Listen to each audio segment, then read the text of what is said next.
This time we will receive public commentary.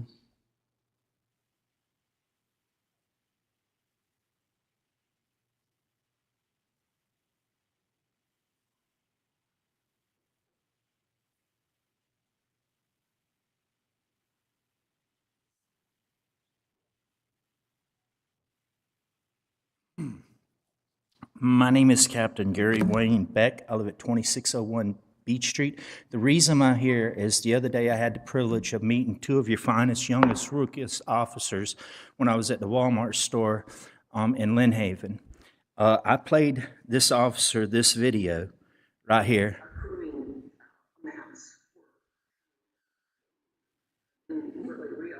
Going on. And I received by mail a bill for $16,000. I came up here with the money to pay the bill, and I was told that the person that was handling my case wasn't available and for me to come back the following Monday. I did, and I was met by three officers. They took me to a room, shut the door, and proceeded to tell me that I owed $42,000. Total extortion. That right there was for 1 day's labor. This is a disabled young older lady. And when I played this for this young officer, he said, "Sir, that's an extortion." I said, "Yes, sir, I know." And then I proceeded to tell him that I'm not allowed to speak at the Panama City Beach Commission meeting because I was exposing the fact that they were robbing the elderly people. And then I was not allowed to speak at the Bay County government meetings because they were robbing the elderly people. This young man said that comes against the Constitution and Bill of Rights and the First Amendment. I said, "Yes, sir." Then he proceeded to tell me they violated my Fourth Amendment. I said, "Yes, sir." Fifth Amendment, Sixth Amendment, Seventh Amendment, Eighth Amendment of the Constitution and Bill of Rights. This young man hit it aced. He is distinguished. Y'all guys need to bring him up because, like I say, and then I proceeded to tell him something that I'd rather not say to y'all because it's criminal and it gets my nerves to me to shake it. Okay, but during the meantime, they're coming to on the 15th, telling me they're coming to take my property again. They've been running over me because I suffer from a rare form of dyslexia, which allowed them to steal my identity. On the 15th, if the code enforcement comes on my property, there will be violence.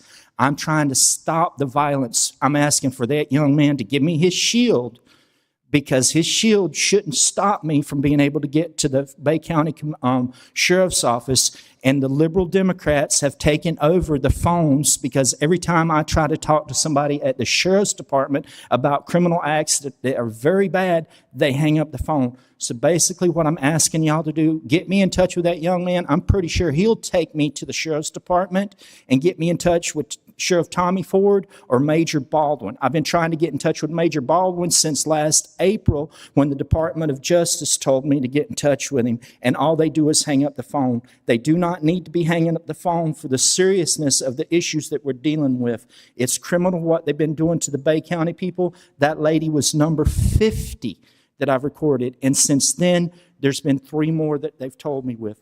I beg y'all, please, for all this good, help me if you can. All right. Thank you. The police chief's in the back. You might be able to ask him. All right.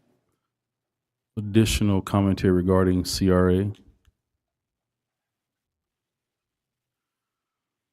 All right. Discussion of possible approval of the proposed, approval of the meeting minutes from August 12, 2025.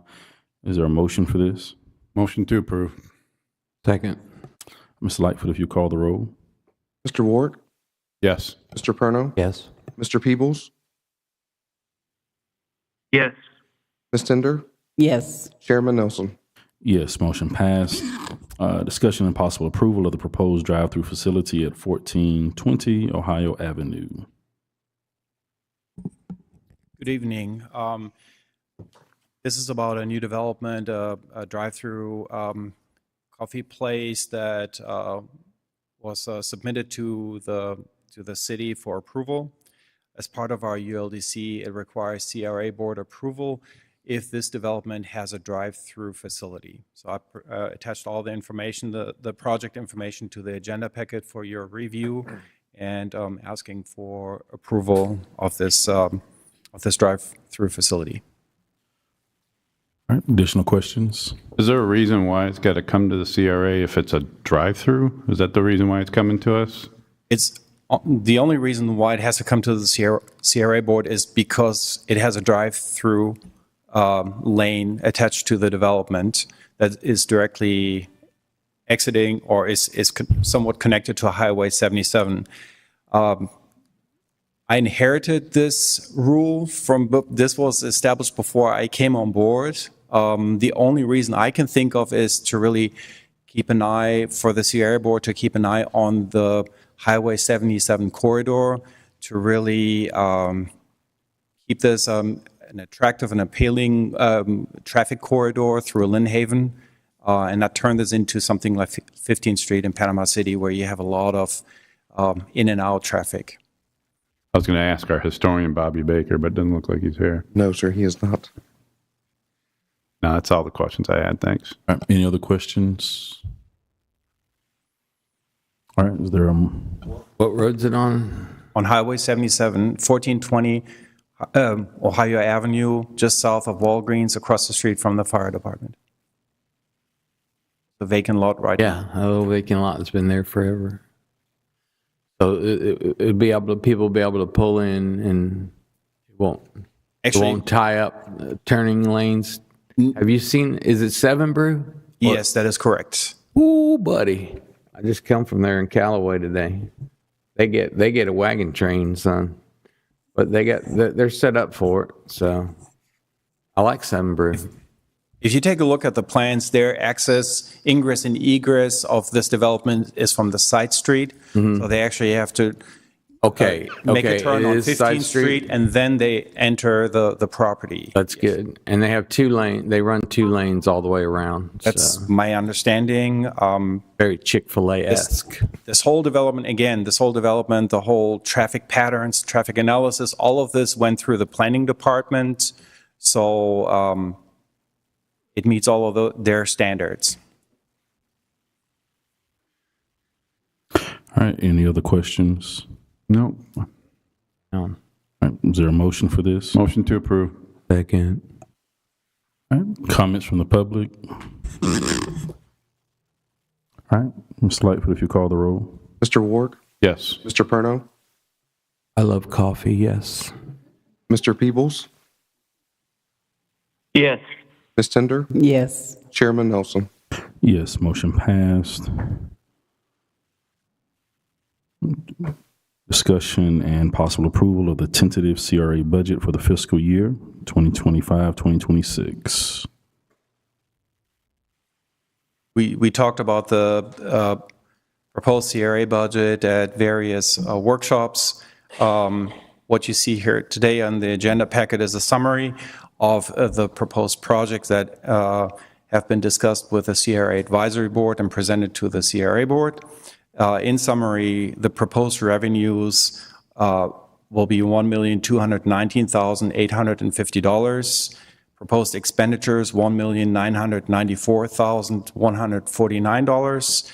And we are transferring from the CRA reserve $774,299 to balance out the budget.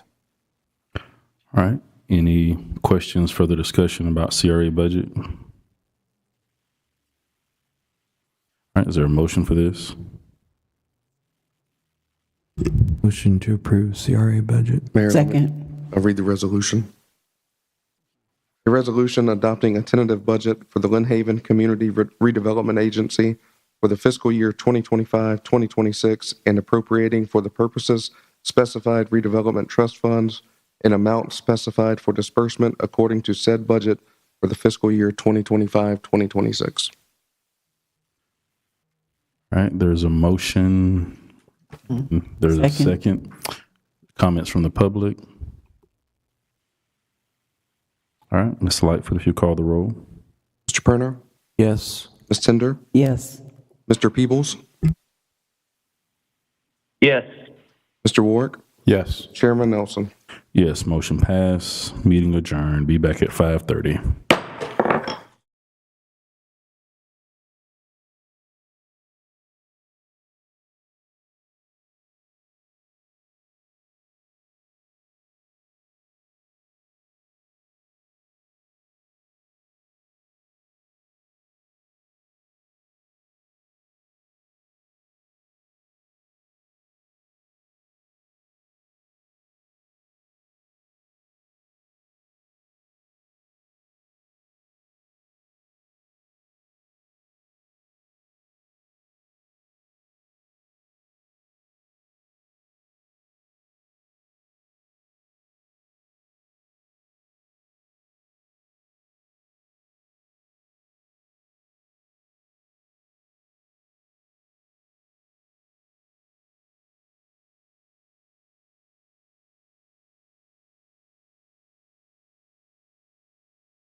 Calling our commission meeting to order at 5:31 p.m.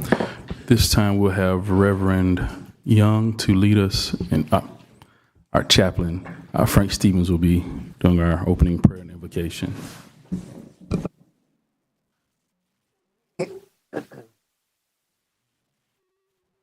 Father, my prayer is for unity in our city despite our differences. Help us to embrace our diversity and work together in harmony, heal the divisions within our city, bring reconciliation where there is conflict and understanding where there is misunderstanding, and build bridges of respect, Lord. Father, foster a strong community spirit in our city. Give us courage to support one another and work together for the common good of Lynn Haven residents. May we be united in our efforts to create a better place for all. I pray for our city commissioners to seek a shared vision for the future of Lynn Haven, a vision with common goals and aspirations that achieves a prosperous and harmonious community. And I pray this in the name of Jesus. Amen. Pledge allegiance to the flag of the United States of America and to the republic for which it stands, one nation, under God, indivisible, with liberty and justice for all.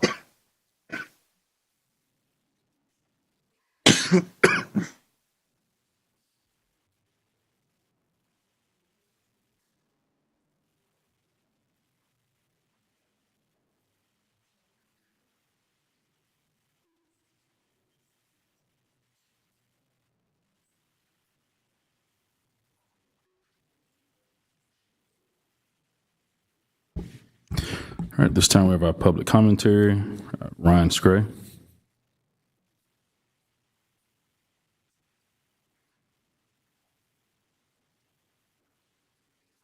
Good evening. I just want to start off and say thanks to City Manager Chris for meeting with me this last week. I got the opportunity to go in depth through that proposed procurement policy with him. Found a lot of areas for improvement.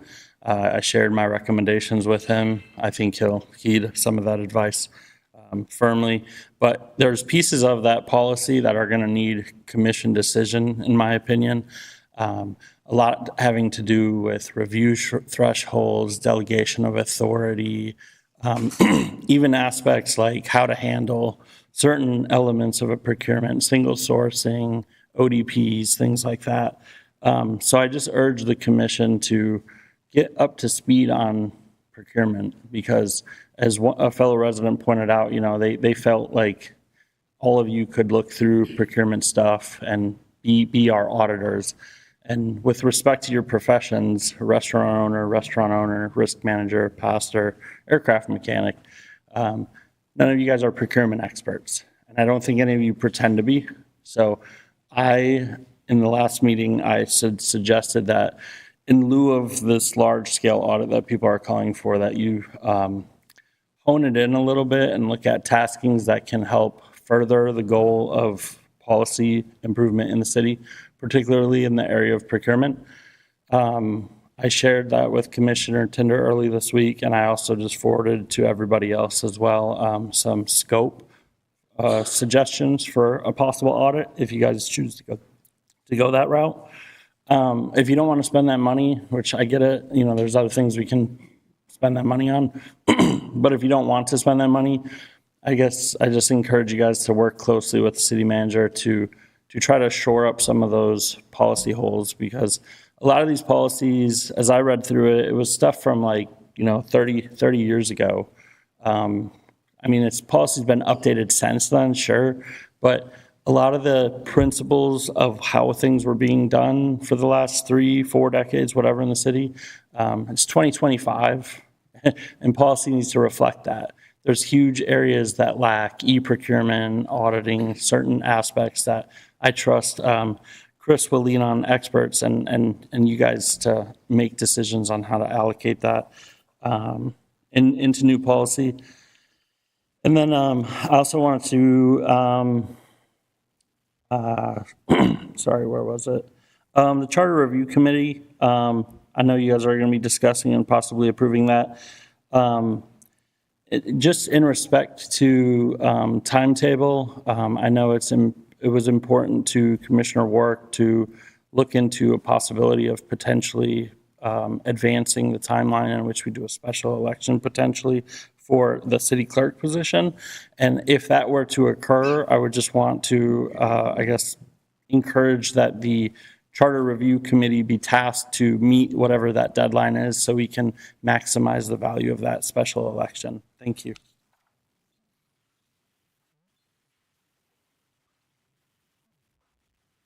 Erie Beck. I think he gave his in the last meeting. Drew Deegan, 3639 Coronado Road. All right. Jerry Parker.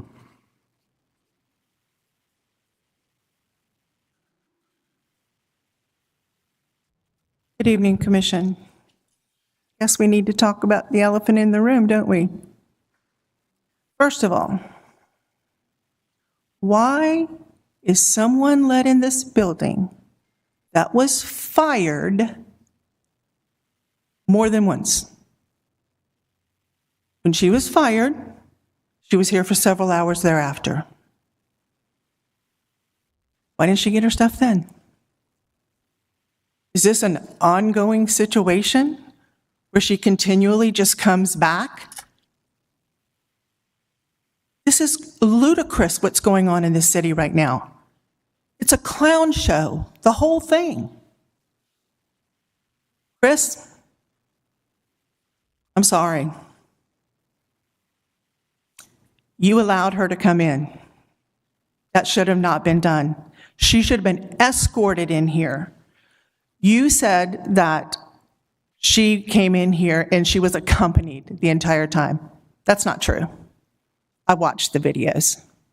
She was not accompanied the entire time. This is wrong, what's going on in this city. 100% wrong. Commission, y'all need to step up or step out. There are things that are not being told to citizens. It's like secrecy. This is absurd. Why don't y'all speak up? When citizens come here and talk, do you come back and give them feedback? I can count on one hand in 7 years how many times somebody has given me feedback. Is there a problem with y'all speaking up and doing what's right for the citizens? And Mayor, you too. This is absolutely absurd. Jennifer Hodges, I have a question for you. Do you have a list of items that she left with? I would like a public records request of that. The other thing, Chief Ramey, glad to see you're back on duty. Thank you. Mitch Oakley.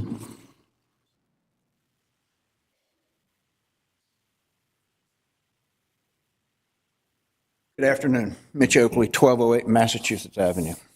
I'm here today. I'm not going to use any names or point fingers, but this has got to stop.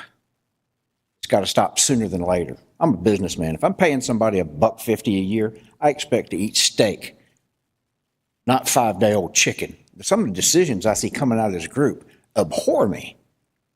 Who would let a litigant come in back into the place of concern without her attorney, our attorney, some piece of paper? That was a dumb move. Whoever authorized that, it was dumb. It sets up problems for litigation later where you tainted that evidence. If you don't stop this soon, there's a grassroots movement to have the state come in and take over this town. And it needs to happen sooner than later. Because when people keep playing with this and get madder and madder and madder and madder, bad things happen. So I agree with the other speaker. Either step up or step out. Either one's fine. If you keep doing wrong things, you live under a microscope. This is not 1960 anymore. Everybody's got a phone. Everybody's got a camera. And like I say, what I want you to learn to do, if this group is still intact when this is over, If you don't vet people better, guess what? You're going to buy tainted food again. By vet them, I mean go back 10 years in their history. Go back in their legal history, their financial history. Are they ethical? Don't put people up here in front of us and pay them twice as much as the average citizen makes here, and then they make dumb decisions like that. You play us all for fools.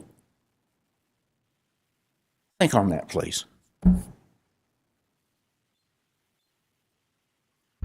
V. Weaver.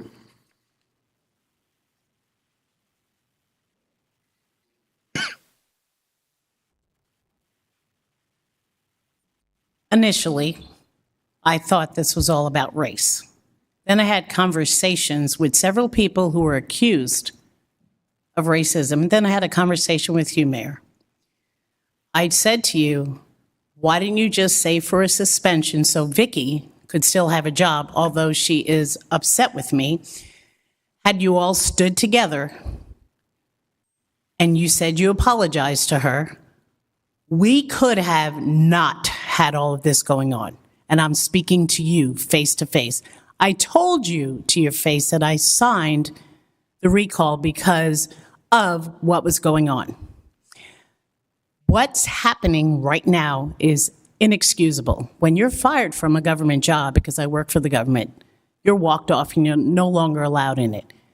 I believe that Vicki Gaynor could have had a chance if you all would have stood together and did something together and gave her a chance. I am not a fan of what's going on, and the fact that you're calling it modern day racism. I raised 2 sons. We had a conversation. You met one of my sons, and he introduced you to his brother, and you were shocked. We have a gene pool that's amazing. This town is not racist. This town is a good town. Having all of this go on is inexcusable. I don't care what color you are. When you're wrong, you are wrong. You are a pastor. I didn't get saved till I was 45 years old. I was raised Catholic, and I expect something different. And Mr. Bostic being disrespectful to older women is wrong. I don't care if they're white or black. Had that been black women who were disrespected, it would have shown something different. I'm here because I love my city. My sons were raised in this city. Yes, I was born up north, but I have met more racism up north than I have in the south. And I have never encountered racism in the city of Lynn Haven. Sure, my son's black, and he dated white girls. And sure, some of those families didn't want him, but did I sit there and blanket all of the white people in the city? No, because we have a great city. You need to stand firm on his word. On his word. Shine for him. Stand up for what's right. People who don't belong in this town, who don't pay taxes, do not have the right to talk about our city. Miss Gaynor is a good woman. Miss Gaynor should not have been treated the way she was treated. Although she's pissed at me, I do not care. I stand for what's right. Thank you.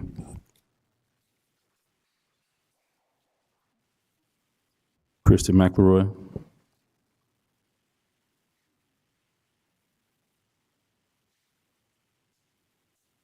Well, I'm one of those citizens of the Panhandle who doesn't live here, but I still feel like I have a right to speak.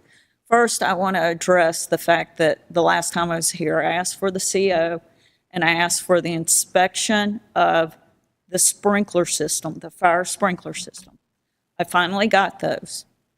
The CO was dated and signed by an actual building official on August the 14th of this year, 2025. The sprinkler system was signed off on the day before, on the 13th. Now, you have, according to Florida statute, 180 days. 180 days, that's 6 months, to take care of your temporary CO. That's a problem. that you didn't take care of it within 6 months, according to Florida statute. So I want to just go ahead and say, I appreciate you following up and finally getting me what I'd asked for about 2 weeks prior. But both those items are quite relevant and tardy in the timely manner that they should have been taken care of. The other thing is the appearance of the ex-city manager on the 21st of August, coming in a side door. Let in by Jennifer Hodges, once again. And I do also have a request. I want a list of all paper items that were taken out of the city hall that Jennifer Hodges allowed Vicki Gaynor to take. I also want a list of those titled items. Now, if you're going to carry stuff out, you should be able to identify what that person carried out. I do believe that Jennifer should be dismissed from her responsibilities, because this is not the way you do things. Doesn't matter if you work for the government or a private industry. You don't allow someone that was let go, whether they quit, were fired, or whatever, to just come into the building through a side door and go into the offices. Just don't do that. And Chris, you were here, and I want to know if you knew she was in the building on the 21st of August. All right, thank you. Corey Langford.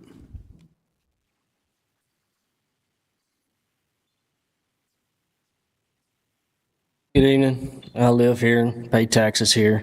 Probably about to pay some more based on how y'all vote tonight. But anyway, about this whole, coming in the building and all that. I knew about the Saturday deal. I watched it. I mean, she's got to come up here and get her stuff. Not necessarily how I would have done it, but, whatever. It happened. Thursday deal, found out about that right before I came up here. That said a little bit different. Optics weren't good. So y'all need to figure something out with that. If somebody needs something from this building, it's not an employee, it's like me. File a public records request or whatever. If their lawyers were asking for documents, they're sitting right back here. Give it to them tonight. Or, I know there's other people that sue in the city. I don't necessarily remember anybody saying Mr. Finch is coming up here getting documents either. So let's just have a standard across the board, okay? I talked to a couple of y'all before about this, but what I want to see tonight when we start talking about increasing the millage rate in our taxes is, and I've spoke about this before, I'm always about the city meeting the residents halfway. That's all I want, all right? If you ask me for $500,000 to open my wallet and pay more taxes, $500,000 more dollars in taxes, I also need to see the city cut $500,000. We both in this together, all right? So what I need to see tonight is three numbers. What was last year's general fund number? And what was this year's proposed general fund number, okay? Let's just say that's $1 million difference, all right? City puts down $500,000. Me and all these folks back here, well, some of them, we'll all put down $500,000. I'm not going to sit up here every year and open my wallet, and the city is not getting the spending under control. So I'll open my wallet, but you got to cut some stuff. So we'll go from there later on. Thank you. Charlotte Marshall.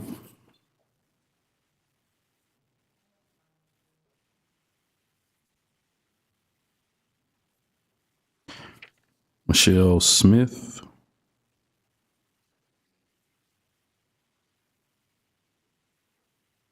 Good evening. I'm here. I agree with what's been said.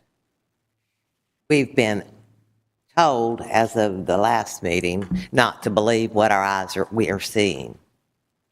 I'm with Judy. The city is failing, and I'm all for a grassroots movement to remove all of you, because nobody has what it takes to be honest and be transparent, but yet you want us to believe it and you want to take more money from us. There's a big problem. You just like a cat in a sandbox, you just keep covering it up and expecting us to believe. You're all insiders. Judy, you were off for a little bit, but everybody's an insider, so we all have these secrets. It's time for it to end. There is no confidence from me. And all I can say is, what a tangled web you weave when you practice to deceive. But I'm all for a grassroots movement. Thank you. Alvin Peters.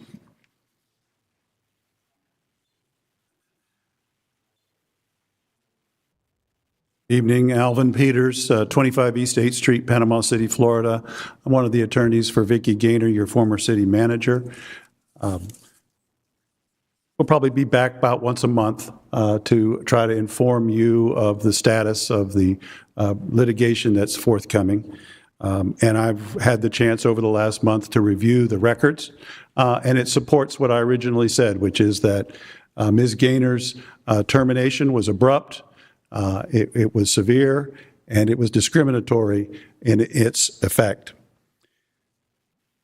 One of the things that the law requires when we make a claim for discrimination under the Equal Pay Act is to prove that Ms. Gaynor, a female, was paid less than a comparable male.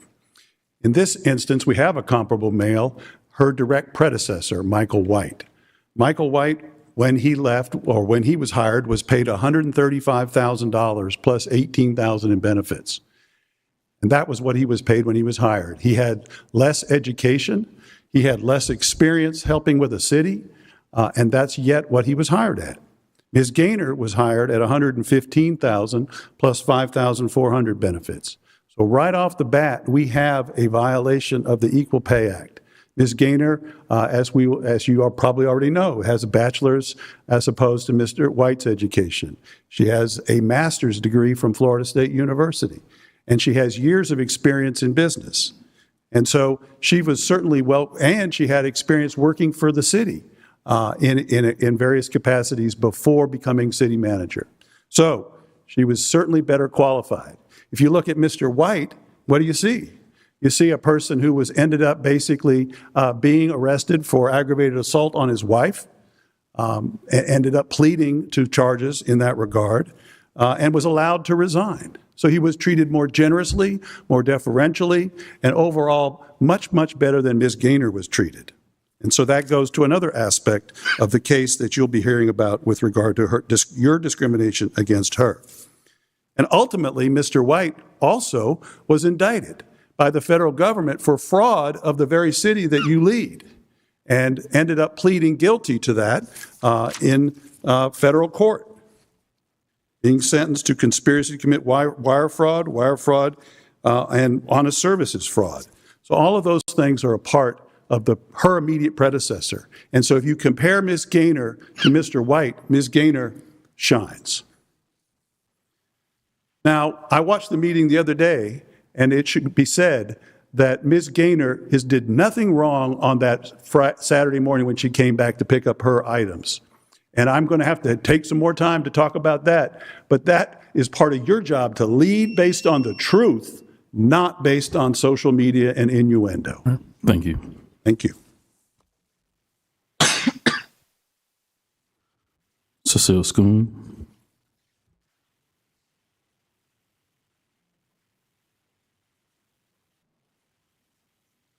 Good evening, Cecile Schoon on behalf of Ms. Gaynor. When I review the records, I literally see what you call a tale of two cities. If you are a white male, you get certain treatment. You live in one city in Lynn Haven. If you are a black female, you get different treatment, starting out with a difference in salary. That's unbelievable. Not only it is a violation of statutes, state and federal, it also flies in the face of the charter. Section 24 says, if you do the same work, you get paid the same. That's required. Y'all didn't even follow that. Then when you look at, again, at the issue of how people were treated at the end of their employment, well, one individual, Mr. White, was accused of aggravated assault with a gun on his wife. And the commission decided unanimously and generously to place him on indefinite suspension until a third party completed their investigation. With Ms. Gaynor, there was a deposition where someone said something that made some people think she'd done something wrong. And that's fair. People can think people have done something wrong. But what about the independent investigation? Why not give her suspension with pay until a third party who's not involved, doesn't have a whole lot of, any interest in it, evaluates it, just like you gave it for Mr. White? That those are two completely different pathways, and it should have been the same. And then you look at the issue of Ms. Gaynor's political affiliation being an issue, and people making decisions on whether she should be employed or not based on that. And the charter forbids that. There's also a First Amendment violation that says you can't get involved with someone's personal political beliefs. So why do we have this difference in treatment? What is going on there? If you look at what happened with Mr. White, after he resigned, he came back a few days later. This is someone who was accused of pulling a gun on his wife, essentially.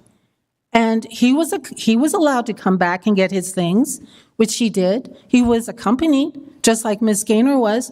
Nobody said a word about it. It was okay. Oh, I forgot, we live in two different worlds. If you are white, and male, you get a certain kind of treatment. Black and female, a different type of treatment. Discrimination doesn't require name-calling or cross-burning. The way Ms. Gaynor was treated is the definition of discrimination.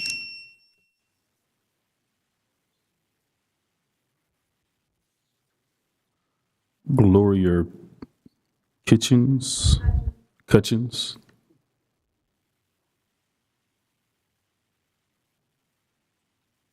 Gloria Cutchins, 1115 Kentucky Avenue.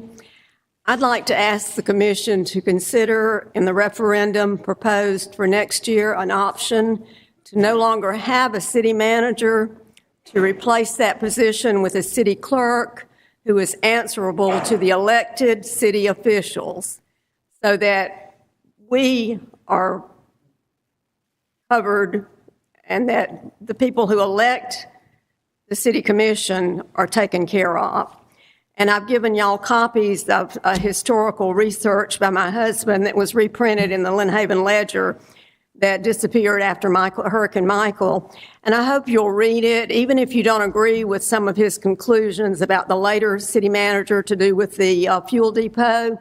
At least at that point, there should have been citizen input and input from the commission rather than just a city manager making a decision. And if we had a city clerk who had to answer directly to the commission, that would not have happened. I don't know how many Florida cities do not have a city manager. I do know the city of Bonifay does not. It's a very small city. I also know that the city of Jacksonville does not have a city manager. And of course, it's much larger than we are. I have family in Jacksonville, and they say that the system there works really well and that the commission, the city is much more accountable to the residents than the city manager system that we apparently have. Thank you.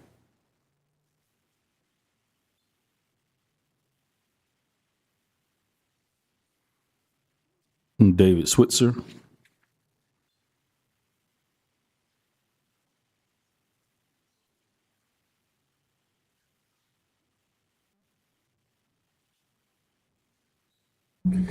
evening. In my opinion, there are 3 influential social media sites locally: Beacon of Bay County, The Bernie Thompson Show, and Lynn Haven Neighbors. I'm sure there are more, but those are the 3 that I've used. I was booted from the Beacon of Bay County over a year and a half ago, and I commented, "Leave the mayor alone, he's a good guy." That's all I remember saying. Maybe there was more, but I don't think so. Just last night, I was booted from the Bernie Thompson Facebook page. She showed a video of Vicki Gaynor in City Hall for an hour and a half the day after she was fired. Bernie pontificated on the video. "This is like Watergate." He said Vicki Gaynor snuck into the building. He said that she was snuck in by internal threats. He said that she was unaccompanied most of the time. And I think he said she was there to take documents. So after watching the video, I posted that Vicki, on his site, Vicki was authorized in the building. She watered the plants. I took a little liberty there because she emptied her cup of water into a plant. I think the Spirit tells me she prayed in a circle there with 2 other employees for 5 minutes.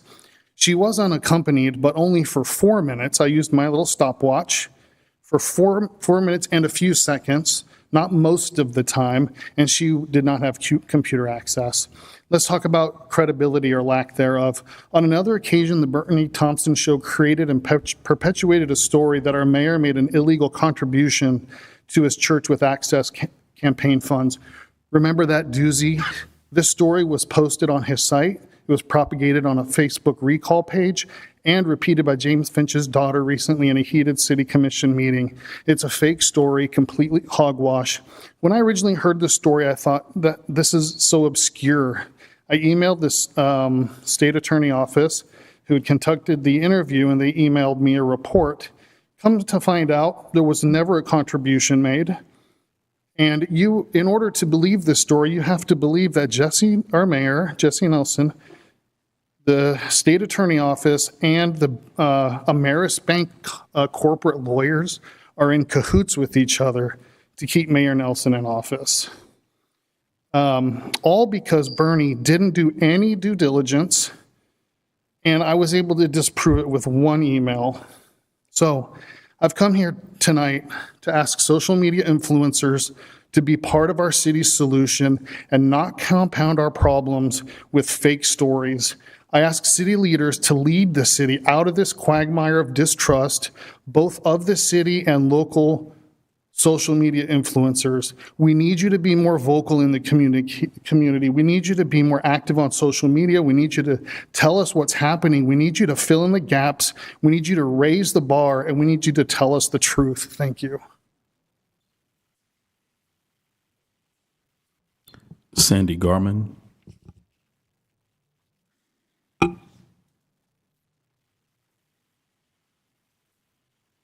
I am Sandy Garman. I am really upset about the way that Vicki Gaynor was let back in again. And this gentleman that just said she was not, that she was only accompanied 4 minutes. They kept walking in and out constantly. They were not with her the entire time. Now, I worked for the Bay County Commissioner's office. I was the assistant to the county manager. When you are fired, let go on good terms or not, you don't come back in there unless you're walked in with security or an employee that's going to be with you every minute, write down what you're taking. They weren't writing down. And I was so upset with Chris because I've respected him so long. And for him to agree to let her come back in like that, I was shocked. When I saw it, I just couldn't believe it. People keep saying that, you know, she was fired without any reason and this and that. No, there was a lot of reasons she was fired. And to bring attorneys in and all this stuff, I don't understand why this is all happening like this. I've never seen such a thing in my life like this. And I've worked a lot of government jobs. So we need people taking accountability for what's been done and stop making excuses. People need to know exactly what's happened, and for this gentleman back here to say that what did you do with your leftover campaign funds? Were they not given to your church? I'm asking you, were they? I did not have any leftover campaign funds to give Not at anyone. all. Nothing. Nothing. Okay. Well, that's not what's been reported and what was seen. So, and don't say get out of here. I have as much right to speak as any of you do. I'm concerned, and a lot of people are concerned about what's going on. And Judy, thank you for wanting the truth to be out there. You're one of the few that has spoke up and said the truth is the truth, and it will come out. I think we need a city manager, if we're going to have one, that's not from anywhere around here. It won't be playing into everybody's, got to please this one and please that one and all that. That you need a city manager that will do their job and do it legally and respect what's supposed to be done and not what everybody thinks needs to be done. Thank you. Bridget Massalina.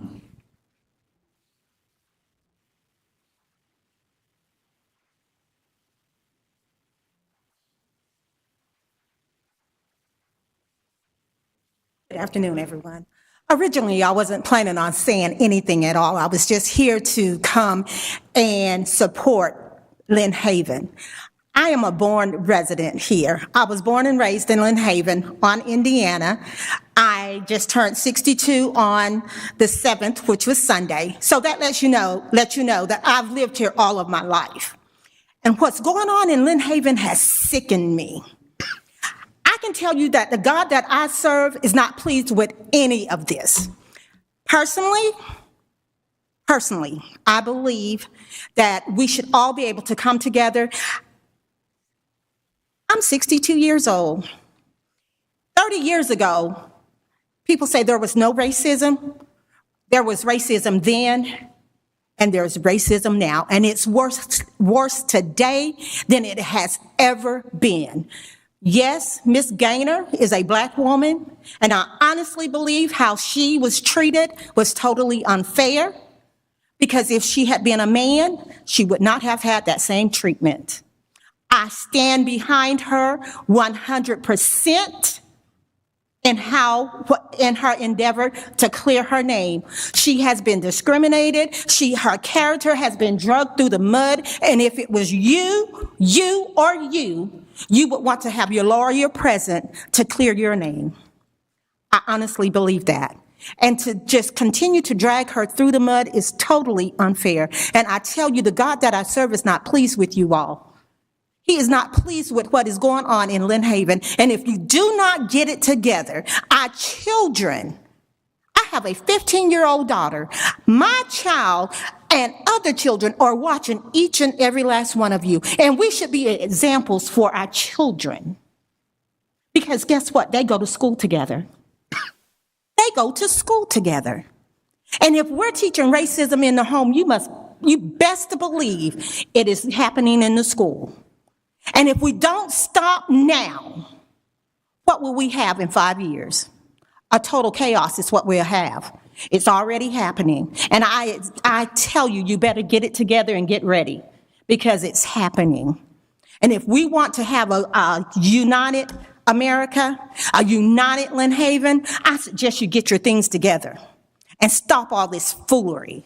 It's foolery, total foolery, to continue to just aggravate this lady and the mayor. If you don't want him, vote him out. Leave him alone and let him serve his year, the remainder of his term.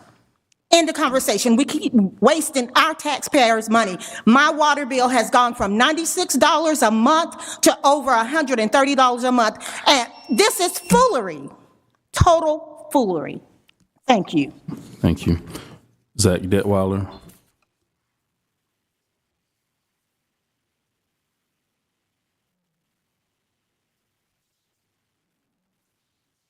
Boy, oh boy, am I glad I came to this one. I was that close to not coming.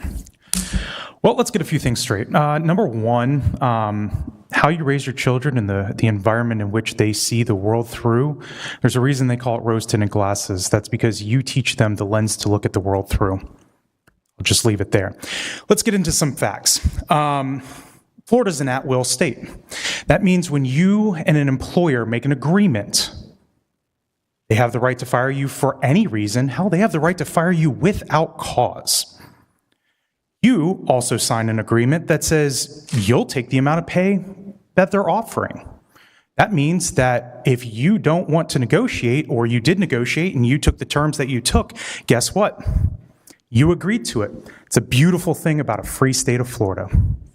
So let's go through a few things.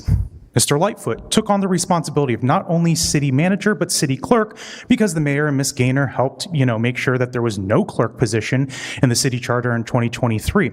So if Ms. Gaynor started at 115 and Mr. Lightfoot's making 135 and she was given $26,000 as a bonus for doing the clerk's work, that means that Mr. Lightfoot's actually being paid $1,000 less than her starting salary for the same commensurate amount of work. Lawyers can't do math, but I'm an engineer, so I can. Let's do some other math. Ms. Gaynor said that there was $19 million in the general fund. It was down to 17.9 when Ms. Roman gave the financial reports a couple of weeks ago.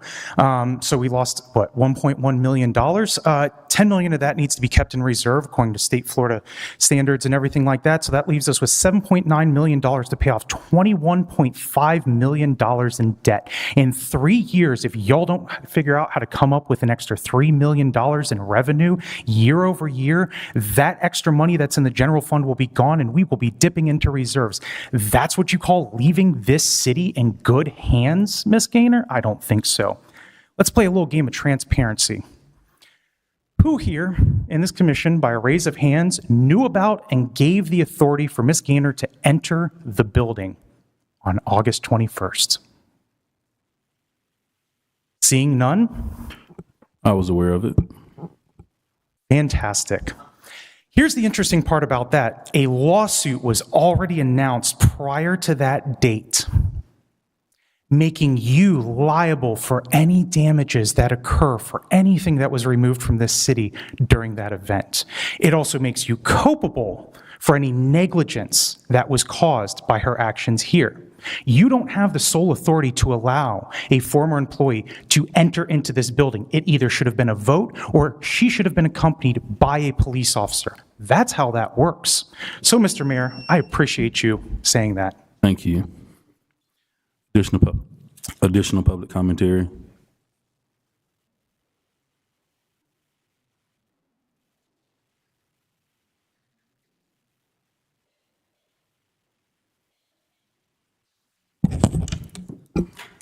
So interesting that people can stand here and tell lies and not tell the truth, but I will tell you the truth.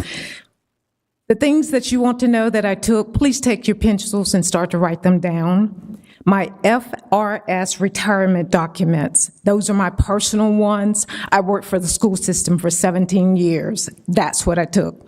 My evaluations, my personal ones, that's what I took. My pension documents, I took those. All these are personal documents that belong to Vicki Gaynor. And the plant, that plant was actually given to me by Miss Lois Miller.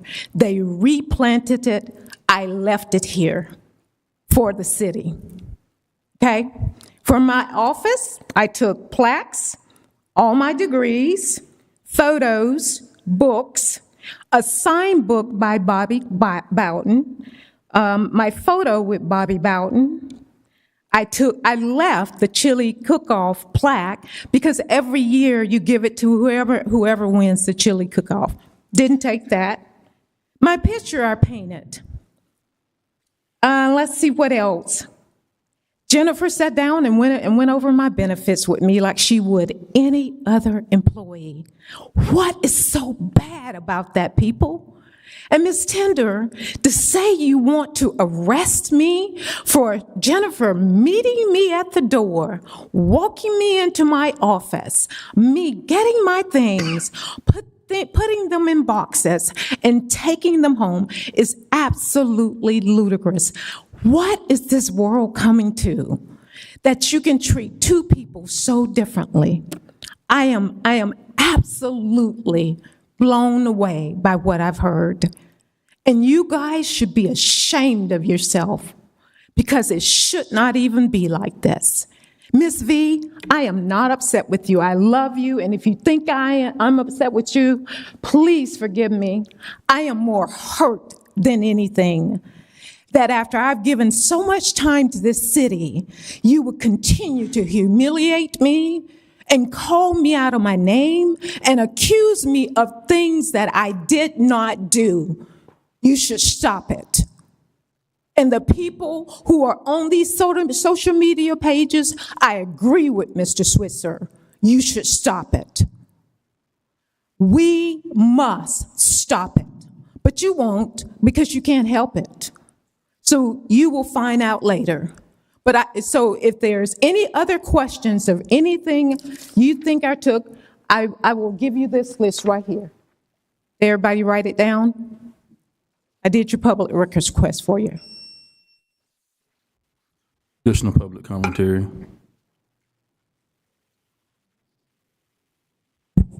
Tony Bostic. I agree with one thing that's been said up here today or tonight. This should have never happened. Ms. Gaynor should have never been fired. But you guys chose a different path. You chose to do what you did. In essence, like little kids say, you're throwing rocks and hiding your hand. Now it's all coming to the surface. As Ms. Weaver talked about Mr. Bostic. Ms. Weaver, I stand on what I say 10 toes down every day of the week. And Mayor, she was directing her comments to you, and I offer you this. She didn't sign that petition because, as she said on Facebook, because of what I wrote. She signed that petition because that's what she wanted to do. She's been living in that sunken place all along. She says she hadn't seen any racism here. She must be like Ray Charles, Stevie Wonder, blind as a bat. We know it exists. We have living examples that exist. So what she says really doesn't matter. You guys, I've said this 1,000 times here. You guys are who the citizens of Lynn Haven look to for leadership. You have played cat and mouse games with one another and with the citizens of Lynn Haven. And now you don't know what to do. If you'd have just done the honest thing to begin with, you wouldn't be in this position. And as for those social media pages, we know what the Beacon of Bay County is all about. We know what Bernie Thompson's show does. Sometimes it's good information. Most of the time it's bad information. And it's not vetted, and that's not a good thing. As I always say, if I put something out there, I'll stand on it. If you say I'm wrong, prove me to be wrong. Let's have a conversation. But I don't see anybody doing that. And so I would say to you guys, Mr. Paterno, Mr. Peebles in your absence, Mr. Ward, Ms. Tender, you are here to serve the people. Your personal aspects of this job has nothing to do with it. The problem in Lynn Haven, just like the problem in Bay County, is we've got an idiot for a governor and an idiot for a president, and a lot of you guys are trying to model yourself after that. The difference between the governor and the president, they get afforded the opportunity to do these things just because of the job they have. They don't have to live in the same community. You guys do. You have to face your constituents every day. So be careful about what you say and how you say it and who you say it to and who you say it about, because everybody will respond to you. Thank you. Additional public commentary. Dr. Rivers, 1502 Massachusetts Avenue, Lynn Haven, Florida. A retired Air Force. I've been coming to these meetings off and on and noticing what has been happening. Also, I'm a pastor in the local community and have become very upset by individuals coming up and speaking on behalf of themselves and what they believe without having facts. It's ironic that you can come up here with the validity and the educational background that you have as an engineer or whatever your background is and quote off stats that are incorrect. Also quote off information about Florida, the statutes and the laws stating that we can, as an at-will state. Well, you have to continue to read that. You don't stop halfway through and get what you want or what you believe in and sell it as fact. The fact is, Florida is at-will state. But the problem is if someone's under contract, that's non-void. And I believe Ms. Gaynor was under contract. So that's non-void. So we keep saying the same thing week after week, month after month, the same thing about an at-will state. Continue to read. Don't stop at that one period. Finish the paragraph. Please finish the paragraph. And what has happened, I'm shocked. I've been all over the world in the military. I'm from Savannah, Georgia. I know what racism looks like. I know what it feels like. And I feel it here. I feel it here. And not all of you want to do it. It seems like you're being forced to do it. But we've got to get our act together. Because I'm also an educator also. I was in the school system. Assistant principal. And the problem we have in the schools are what I see up here and what I see out here. And we wonder why the kids are fighting and the racism going on with the Hispanic kids, the black kids, the white kids. And then everybody wants to come to the school and say, hey, get them off my kids, get them off of this individual. And we're saying the same thing about Ms. Gaynor. We're saying the same thing. Back off. Back off. Back off the mayor. I see the way y'all disrespect each other up here.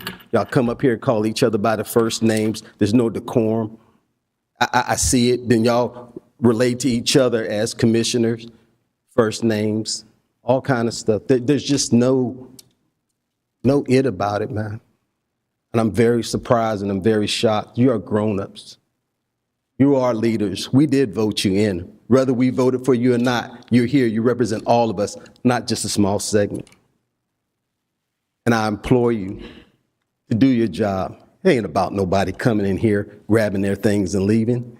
It's about hate in your heart. And I pray for you. Be blessed. Additional public commentary.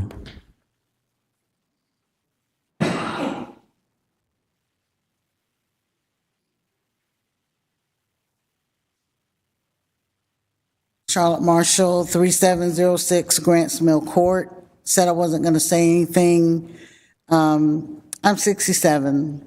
I was born in Lynn Haven during segregation, and I've lived through integration. Those of you who claim there has been, is not any racism going on, is simply because of this. It hasn't happened to you. Thank you. Additional public commentary. Any additional public commentary? All right, moving on to the mayor's report.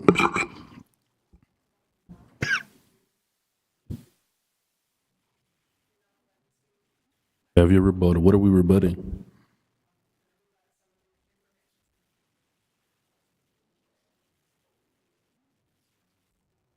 Jerry Parker. Hold on. The purpose of public comment is to bring items to you. It's not for a dialogue. It's not for a dialogue. Yeah, so, no. If you have, You're not allowing it.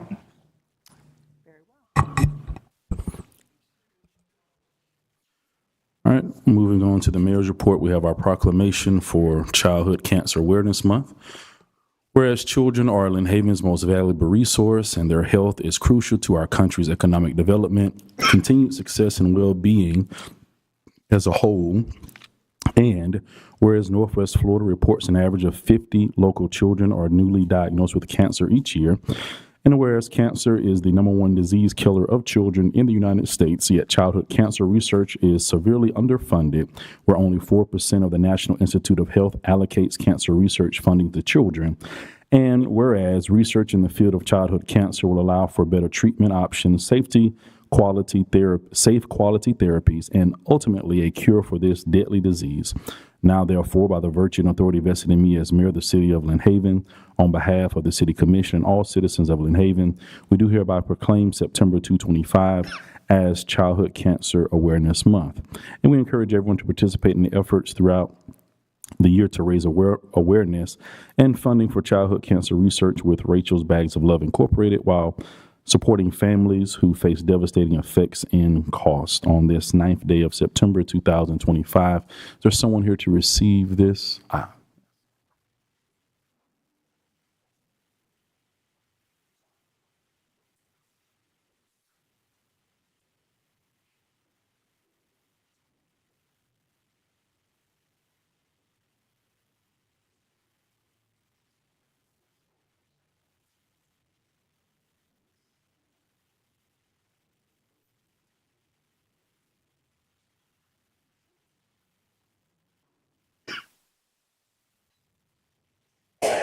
Hi, my name is Angela Pitts. I am one of the founders of Rachel's Bags of Love. I appreciate you all doing this proclamation for the second year in a row for Childhood Cancer Awareness Month.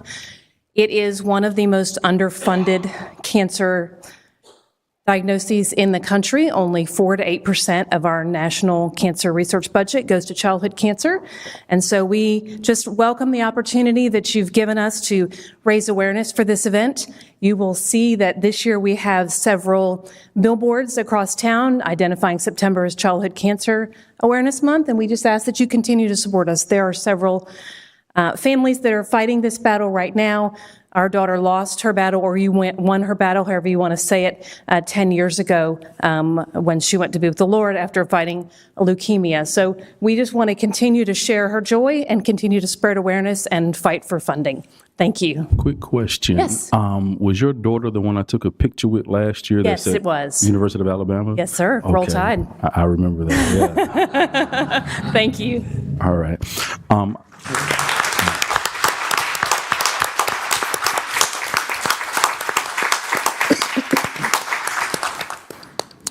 City manager, interim city manager, I believe last year we might have turned the lights yellow. I believe that's the color for Childhood Cancer Awareness Month. So I know last year one of the things we did to honor Rachel's Bags of Love was turn the lights on the signs and things to, I think it was yellow for that month. So if we could check into doing that, please. My report to be brief. Over the past couple of weeks, had a chance to go to some of the football games. Heartbreaking to see Mosley go down to Bay, but very intense game. Very great game to watch. Mosley fought really hard. So again, sorry to see them go down to the Bay High School, but great game, great turnout, great support. Also had a chance to check out some of the middle school games as well. Also want to thank Pastor Faith and Chaplain Frank Stevens for leading a prayer vigil here at the City of Lynn Haven a few Sundays ago. Think about maybe 75 people came out to that and walked around and prayed for our city. And so I was able to be a part of that. So thank you all for walking by faith and not by sight and praying for peace and unity in our city among all of us. Also, I've had a chance to speak to some different residents over the past couple of weeks as well. And of course, the main topic has been our budget and cuts in budget. And so I've addressed some of those concerns with our budget team, addressed some of those concerns in regards to cutting the ad valorem that's being proposed. I'm not a fan of it because I do believe that we are increasing water rates and stormwater rates, and we don't need to increase ad valorem on top of that. So my proposal to them, and we went around and round about it for about 45 minutes about trying to get the ad valorem back to a 4.05 or 4.1 that we've seen in previous years. So so that has been what I've talked with citizens about, and I conveyed that to our staff as well in that regard. Also, there is an announcement. Pastor Faith, she is hosting a women's health fair on Friday, October 3rd from 10 a.m. to 4 p.m., located at 1316 Illinois Avenue. And several partners will be there with her, like HCA Healthcare, Kirkland Insurance, Think Real Estate, Brain and Spine. I think it's over like 20 vendors that'll be out there for this health fair. So encourage us as a city to go out and support the Women's Health Fair there. You'll see some more information about it on Facebook, and I'll be sure to post it on my Mayor Nelson page as well for those that are interested in getting more information about it or trying to attend as well. That is my report. Commissioner Peebles. Thank you, Mayor. Sorry I couldn't be there in person today. I have a work engagement that wouldn't allow me to be there, but I'll be back at the next meeting in person. So thank you for everyone that's held down the fort at the city. I guess really the main thing I want to talk about is, there's been a lot of talk about the video on 821. And after I have been in contact with Chris Lightfoot about it, and he's explained it, showed me the letter from the lawyers. So I think really what it comes down to is I believe that under policy it was allowed, but if we want change, we need to change how that's done. We need to change the policy, not necessarily go on a witch hunt or anything like that. So that's just kind of my opinion on it. Of course, I'm open to feedback from everybody. But yeah, I just wanted to point out that I've been in contact with Chris Lightfoot, even though I'm not there physically. And we need to just focus heavily on what we're doing with procurement, the budget. All of it comes down to policy. So if we like things how they are, cool. Let's keep the policy the way it is, whatever that may be. If we want to see something different in the future, cool. We update the policy. We just need to hone in on what we want the policy to be. That's kind of just all I had to say about that. I appreciate everyone coming to the meeting, coming up, speaking public commentary. I appreciate the staff and everything they're doing. It's a crazy time in the sports complex with fall ball and all that. It's a lot of fun. So I appreciate what everyone's doing. Thanks. All right. Commissioner Perno. Thank you, Mayor. I feel like the video of the 821. I spoke to City Manager Lightfoot. I understood when he told me that there was an attorney's request involved. So was it the best thing to do? Was it good optics? I'm gonna say I would yield that we would have something more firm in the future as a policy or a procedure. So that's as far as I'll go on that. Since last meeting and directly the day after our last meeting, I had to attend two meetings. One was the policy board meeting with the St. Joe Bay, St. Andrews Bay Estuary Program. And at that meeting, there was several things discussed. Of course, they have a run at the end of the month. There's the letter of support or coinciding with their critical management plan to open the East Pass. I'm just going to touch briefly on that. What I've done is I've emailed, I believe, Harold and CJ today, and I've sent the agendas and the packets PDF to them, so it will be included in today's meeting minutes. If that's and I'm not going to bore you with a diagram or anything of the agendas, and I'm not to say it's boring, but it's just following that meeting, I went to the TPO meeting, and at that meeting, I explained to the TPO that we will be filling the vacancy with Commissioner Peebles, and they're going to go about contacting y'all and getting him on board for the November meeting. And I'm also including the agenda of the TPO meeting and their work packet as well. And I sent and that was included in my email to CJ and Harold today. And with that, I would hope that everyone here can move forward, keep their heads up. We're doing the best we can, I believe, as a commission. We all stand differently, but we're all approachable. We listen, and if you want to come talk to me, you can find me. And if you don't, if you think I'm a horse's ass, you could tell me. I could take it. But at the end of the day, we're doing the best thing for our city in the decisions we make. And that being said, I'll sincerely thank everyone for how they feel and how they express things. This is where we get it all out. And I can't thank our city employees, our department heads enough because of what you're enduring. And just keep the faith and thank you all very, very much. All right, Commissioner Ward. I was actually going to bring up the Women's Health Fair also. That's on October 3rd. I would encourage people to go out. I'm sure every one of us have a loved one or a friend or someone close to them that has been affected by cancer. This seems to be more and more common.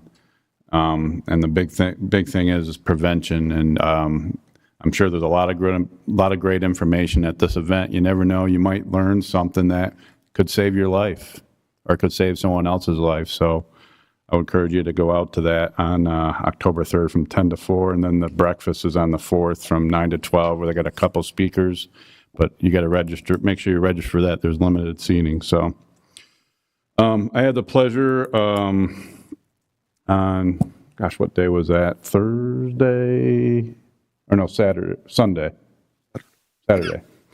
The Girl Scouts Troop 10105 had made a little storage area for beach toys and that over at Porter Park. So you'll see that over there. They had a ribbon cutting for it, and it was a great project, and they did a great job. And so I was fortunate to be there at that event. And so if you see it there, that's what it's there for. Just ask that you respectfully put the stuff back when you're done with it and take care of it. And I'm sure this will be something maybe we'll make bigger in the future. So last thing I have is I have my time with the commissioner at Slim Chickens on the 20th of September. It's at 11 o'clock. If you don't feel comfortable coming that time or it doesn't work for you, feel free to contact me, and be happy to meet you, any resident, wherever they'd like to meet, where they feel most comfortable. So that's all I have. Thank you. All right, Commissioner Tinder. Thank you, Mayor.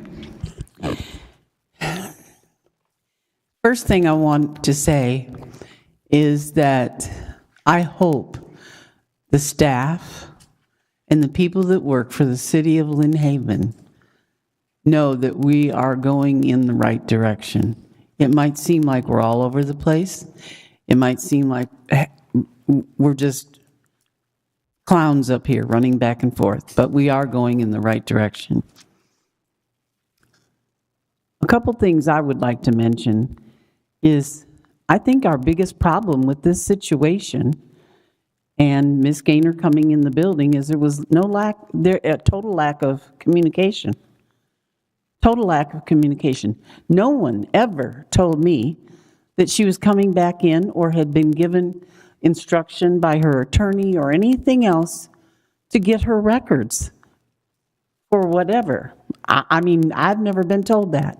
So when you look at the whole thing and you go, well, she's coming in the side door, we're closed, blah, blah, blah, it all looked very suspicious. It looked sneaky. It didn't look like it was official business. It didn't look like we were doing something different than that. And I think the way things are done in the future for that kind of thing, I think the commission should be aware so that we're not at the top of the list going, oh my God, what's going on? And it's just lack of communication. And like the last meeting I asked who knew, and everybody pretty much knew. that she was coming here. I'm not sure why we did it after hours or on Saturday or whatever. But that's not even here nor there. If you can't communicate, if we don't understand what's going on, then we're sitting there with everybody else going, holy cow, picture's worth 1,000 words. And you're all, and everybody, including me, I was going, what in the heck?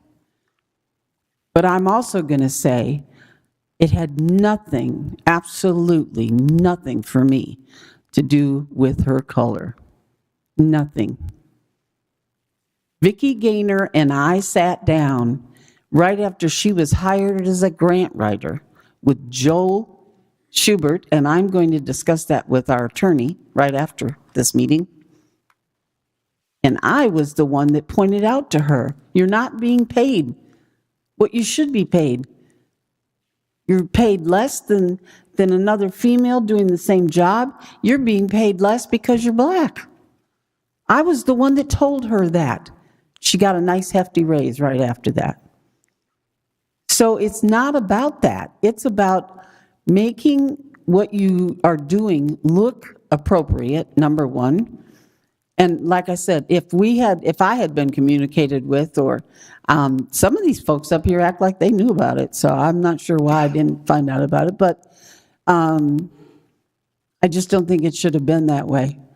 And it didn't have to be so blown out of proportion, you know, if we had been communicated with. Comes back to one thing, and that's transparency. You beat the horse to the trough.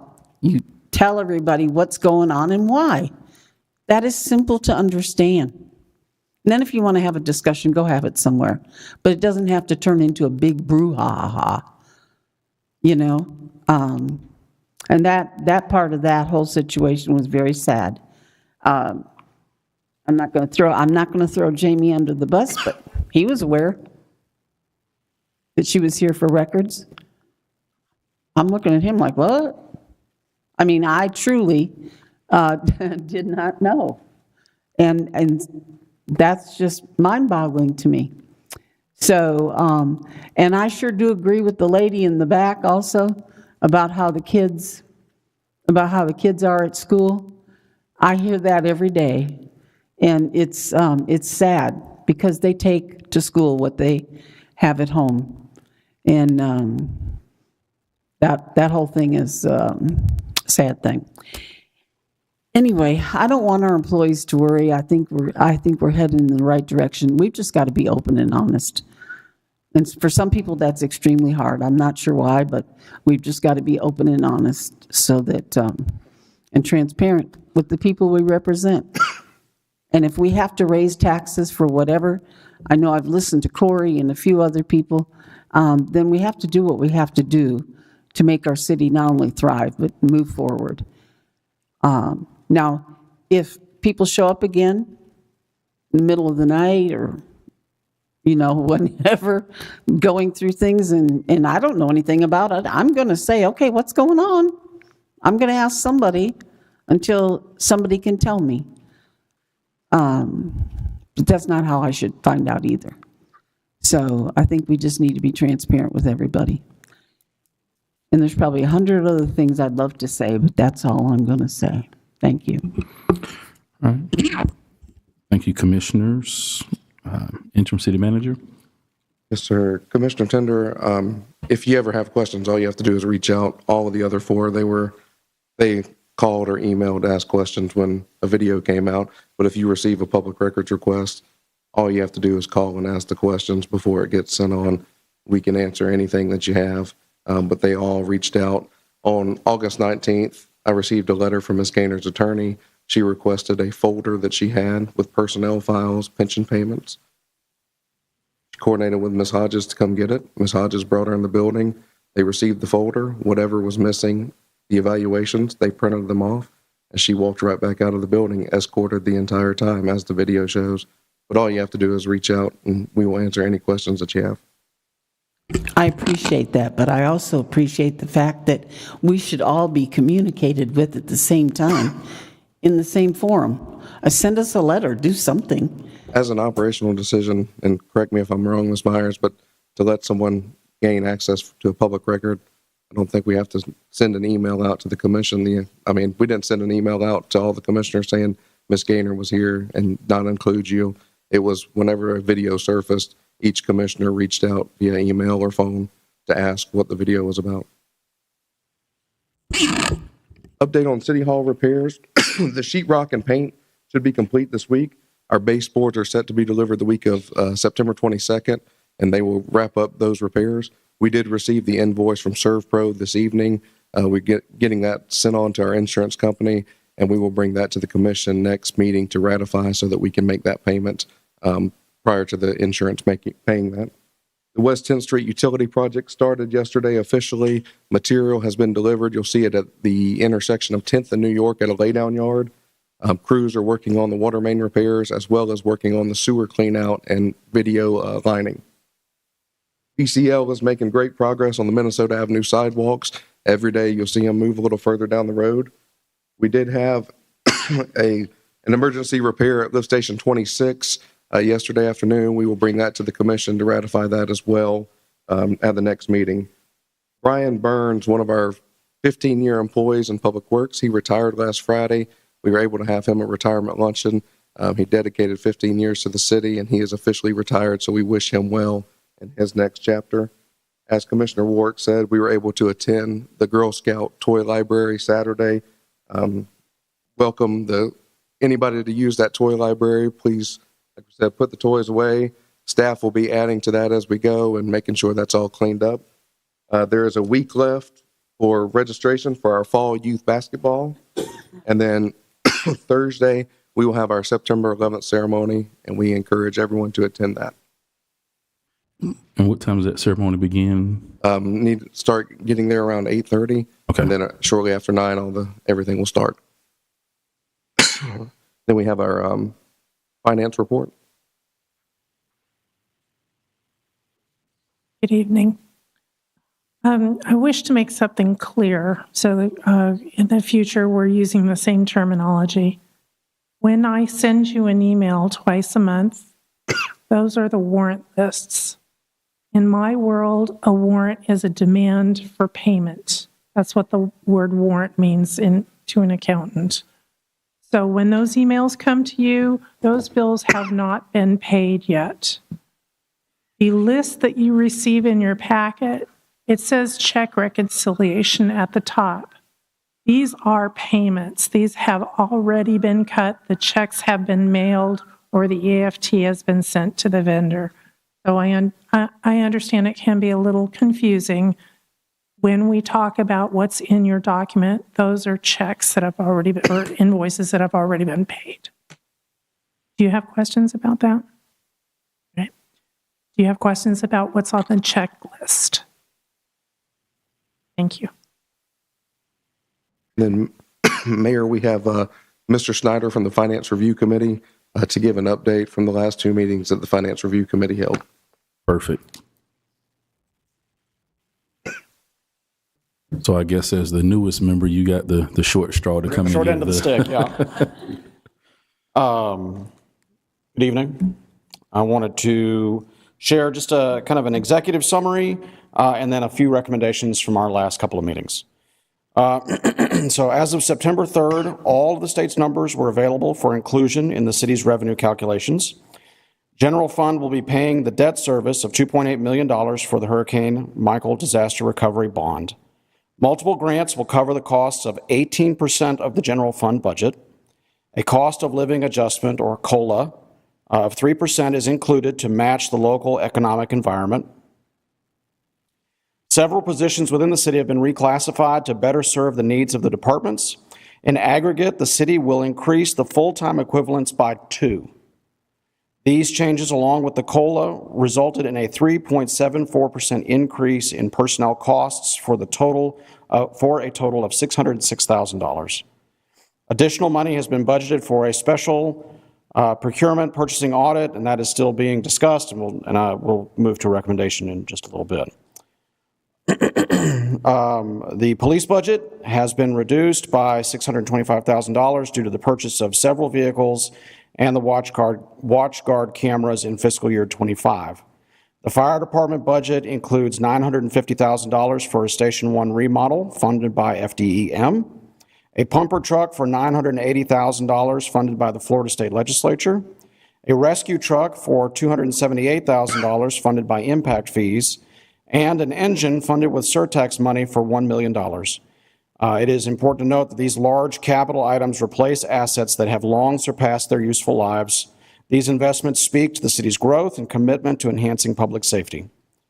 Facilities maintenance will be investing $93,000 to install standardized locks on city buildings, enabling access to be modified and monitored remotely. This decision was made to protect staff and city assets. The customer service department has reverted back to being called utility billing, and the personnel cost will be shared by 3 of the 4 utilities to better reflect the duties of those staff members. The streets department and stormwater utilities share personnel. These costs will be split 50-50 to more accurately record the staff members' duties. Streets will recognize a $983,000 savings due to large projects being completed in FY25. While still working on the Minnesota Mosley Avenue sidewalk project, that is being funded by CDBG grants for $964,000. Economic development will contain the Tennessee Avenue project funded by FDOT for $1.2 million and $500,000 for the Florida and Ohio Avenue improvements, also funded by CDBG. Sports and Recreation has a $64,000 savings due to the Kane Griffin parking lot project being completed in FY25. Parks and Grounds will see a $189,000 savings from FY25 because the same capital equipment purchases that are not needed in this fiscal year. The marketing budget has been reduced by $107,000 by eliminating and/or reducing internal and external events. The CRA will continue to work to increase property values within its boundaries by investing nearly $2 million in dedicated funds. The Water Department will invest $740,000 in capital equipment for various uses around the city. The Sewer Department will save $422,000 over FY25 due to several capital projects being previously completed. The Stormwater Department budget will be down $4.2 million, primarily due to the retirement of the 17th Street ditch note that was paid out in FY25. Sanitation will purchase a side loader and a knuckle boom truck for $680,000, while simultaneously holding the total budget increase to $441,000. Hurricane Michael Disaster Relief Fund will continue to need support from Tetra Tech to file all the required documents with FEMA. This has been budgeted at $100,000. The final payment to Culpeper for the City Hall rebuild is budgeted in FY26, currently estimated to be at $315,000. Surtax money will be utilized to support the Stormwater Department for $300,000. $1 million will be used for sewer force main upgrades throughout the city. $250,000 will be used for asphalt preservation. Several other assorted projects will be completed in FY26. A total budget of $3.4 million will be used to improve the city's infrastructure and purchase the fire engine as mentioned above. To accomplish these goals and objectives, the millage rate, the recommendation from the Finance Department and also the Debt Review or Finance Review Committee should be set at 4.2834. This will leave a balance of $2.769 million to pay the debt recovery bond out of the general fund. In terms of recommended actions, one of the things that I'd like to point out is that most of these cuts, adjustments, deferments, these happened before the Finance Review Board even got involved. And I would like to say that that speaks to the commitment of city staff to see, as Mr. Langford noted, the need to pare things back and to bring things more in line where they could.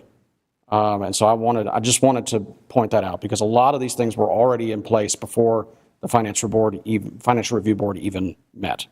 What we recommend is the elimination of all unnecessary overtime. The committee recognizes that there are a handful of all-hands days, clearest example being July 4th, and of course there are after hours and emergency call-outs. We are not recommending that there be changes to these incidents. We are simply recommending that departments be very mindful to limit overtime hours whenever possible. Sorry, my phone wants to keep jumping down. I apologize. Let's see. We also recommend an adjustment to sports fees to better cover costs, and that so that they would align more closely with other local municipal sports programs. During our meeting, information about our quote-unquote competitors was not available, but we would encourage the commission and staff to look at those fees and adjust them appropriately to better close that gap. There were a handful of capital projects that were reviewed that we reviewed, and it was recommended that they be deferred, at least at this point, to better achieve, to make sure that we have what we need right now, and then reevaluate at the mid-year period. With regard to an audit, special audit, the committee feels that a special audit would not be in the best interest of the city at this time. Our reasoning follows that since the scope of an audit remains undefined, a reliable cost estimate cannot be provided. Given the current financial health of the city, the committee feels that the $60,000 that is currently budgeted could be spent more effectively in other areas or not spent at all, and thereby realize a further reduction in the budget for the fiscal year 25-26. Additionally, the end result of any special audit is likely to be the same as the annual audit that occurs already. All items will be measured by the current purchasing policy without addressing and updating the underlying procurement policies. We believe that Lynn Haven will continue to struggle. That is my report. I will do my best to answer any questions that you have. I will note that I cannot speak on behalf of the committee, but I will only do my very best.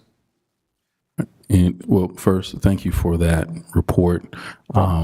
We appreciate the detail in which you gave and the recommendations that you've made. Thank you, sir. And thank you also for serving on that committee. Thank you, sir. Any additional questions for Mr. Snyder? No, you're very thorough and very informative, so thank you. Thank you. And I would like to say before I go, thank you for the opportunity to serve, because it's not without your recommendation and appointment that I can. So thank you. All right. Thank you. Thank you.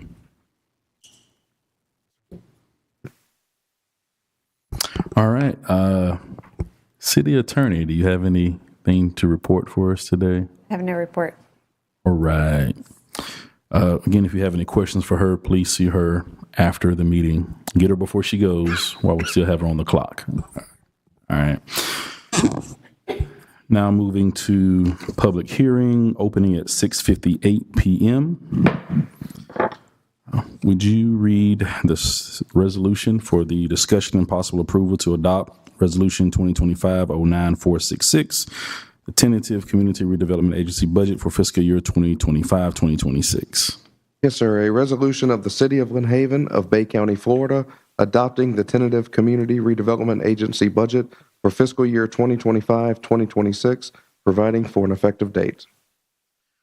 Any public comments regarding the adoption of the CRA budget?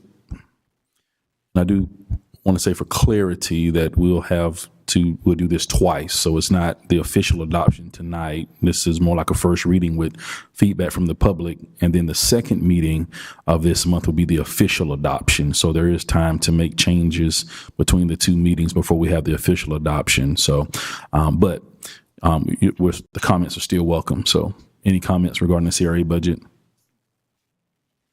Yes, sir.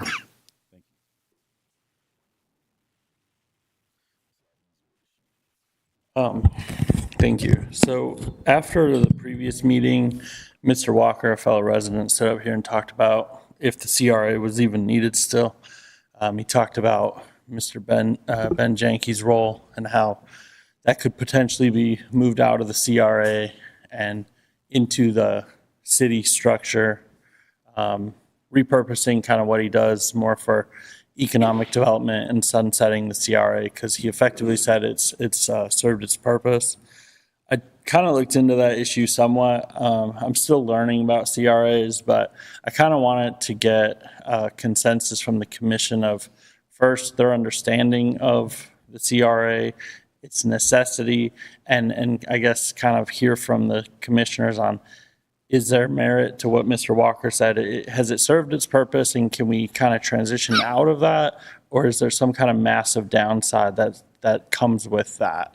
So if you guys could kind of share your understanding of the CRA and the necessity for this budget to be as a CRA versus moving on from a CRA model, I would appreciate that. As I understand it, and Ben might have a little more detail on that, the state is going to sunset the CRAs, I think, in about 10 years. Or I think there's a limit on the time for the CRA. Can you clarify that for me? Absolutely. So the Lynn Haven CRA was established in 2003 and it will sunset in 2033. Recently, there was some discussion in Tallahassee to make some changes to the CRA rules in terms of extending the lifespan of the CRA and creating some new CRAs. So we're in and I'm kind of would like to answer or respond to Mr. Scray's comments as well. We're kind of in the middle of our CRA activities, and I'm referring here to the CRA plan. This plan was approved by the City Commission in 2003, and with its overall goal to increase the taxable value. And if you recall, if you look at historic financial documents, in the first couple of years, the CRA didn't have a lot of funds available because the tax increment wasn't there yet. We didn't have funds to implement some projects. Now we've been grown over the years, and now financially we can actually afford to build some good solid sidewalks, to improve our stormwater infrastructure, and so on, to follow the recommendations that we have in the CRA plan. So I would only recommend we're working with the city attorney on this right now to extend the lifespan of the CRA by another 10 years, to really use this as an opportunity to make some serious improvements to our downtown area. Think about Florida Avenue. Think about the appearance of Ohio Avenue. I do want to point out one thing, and that is the tax burden to the Lynn Haven resident is not changing whether or not the CRA is in existence.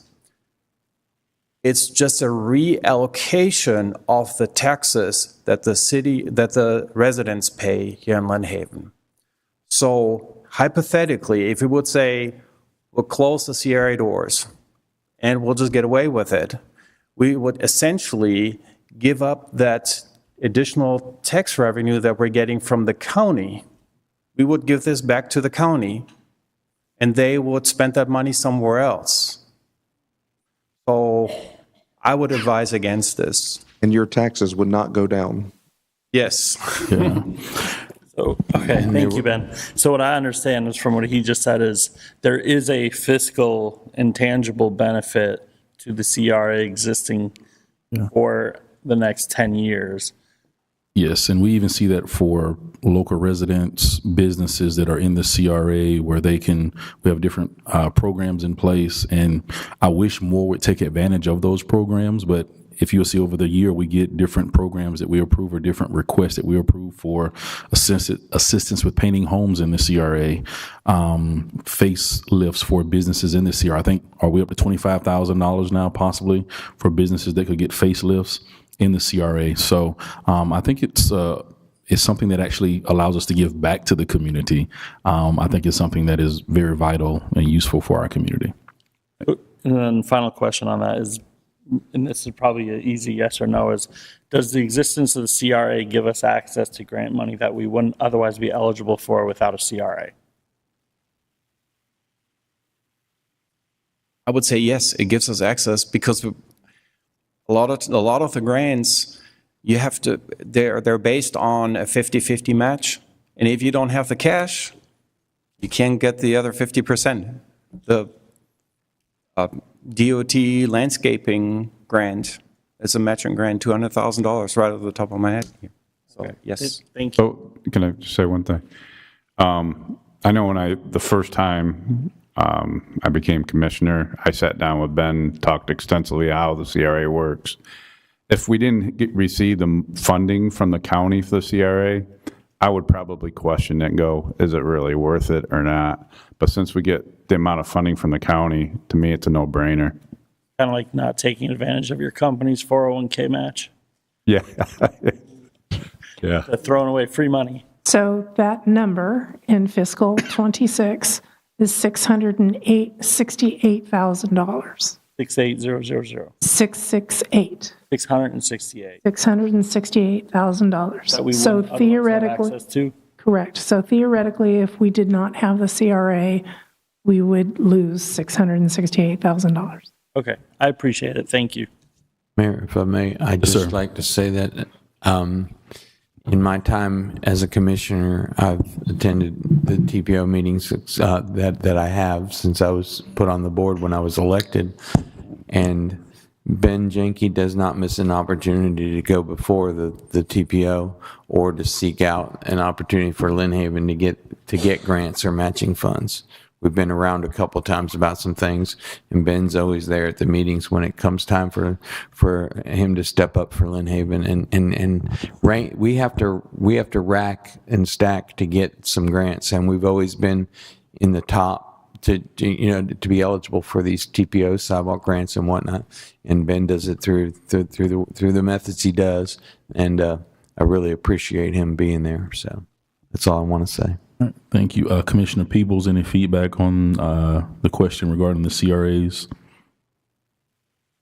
Yes, I'm a big fan of incentive programs, and the CRA has been the easiest way to put those incentive programs in place. We have the painting program for residents, and then we also have programs like where the businesses can expand their current businesses and use the CRA funds to help do that, which will beautify our city and also bring up the taxable income of those businesses as well. I think it's a huge win to have the CRA just on the incentive programs alone. All right. Thank you, Commissioner Tender. I'm all for the business match. The home painting, a couple of those turned out kind of funky for me because the people were like 98. Couldn't paint their house and all of that. We could provide them with the paint, but I love the business match. Other public commentary, Mr. Langford.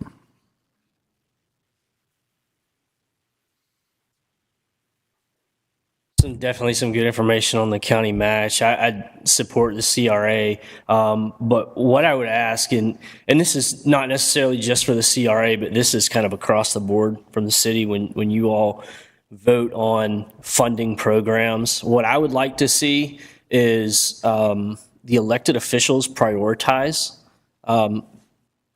things for the departments, right? So I'll use, just since this has come up, with the Florida Avenue with the CRA, right? I've seen the development of Harrison Avenue in Panama City, and they have done an outstanding job down there. I mean, that place just looks completely different. And I feel like we've got so much potential right across the street over here. I don't know that necessarily there's always established priorities as far as the city, and I know that might probably frustrate Mr. Ben, but what are our priorities as a city to invest in, whether it's sidewalks or whether it's residents painting houses or whatever? Like, it just seems like to me, sometimes I think the tail's wagging the dog instead of the dog wagging the tail, where the elected officials set the priorities saying, hey, this is what we're going to focus on over the next 2 fiscal years or the next fiscal year, et cetera. So I would just ask that you all consider that mindset going forward as we approve funding for programs. Thank you. Mayor, may I address what he just said? Ben already knows this. Him and I are in for a long one-on-one when it comes to the Florida renovations. I want everybody to sleep during the day and work during the night, or they will close me down if they're out there digging up the streets during the day.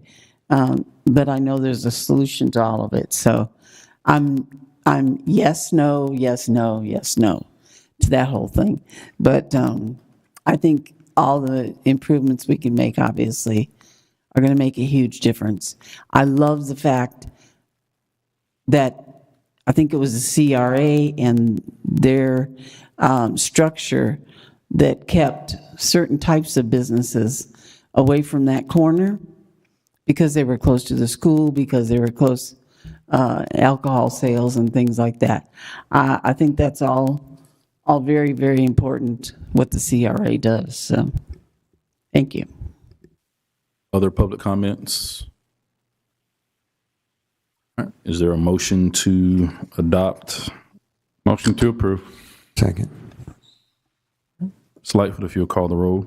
Commissioner Ward, Yes. Commissioner Perno, Yes. Commissioner Peebles, Yes. Commissioner Tender, Yes. Mayor Nelson. Yes, motion passed. Public hearing closes at 7:11. Public hearing opens at 7:11. This is for the discussion and possible approval to adopt Resolution 2025-09467 to set the tentative millage rate of 4.2834 for purposes of submission on the certificate of taxable value to the property appraiser's office pursuant to the TRIM Act. If you read that, please. Yes, sir. And before the resolution is read, the proposed millage rate for the city of Lynn Haven is 4.2834, which is 10.2094% higher than the rollback rate of 3.8866. The board finds this millage rate is necessary and appropriate to fund the city's proposed expenditures for fiscal year 2025-2026. Now, resolution of the city of Lynn Haven, Florida, adopting the tentative levying of ad valorem taxes for Bay County for fiscal year 2025-2026 and providing an effective date. All right, thank you. Public comments?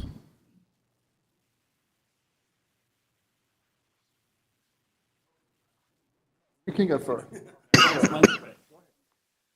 I would just like to know what the dollar amount and percentage of the budget that's attributed directly to property taxes, since the governor is still pursuing the reduction or removal of property taxes.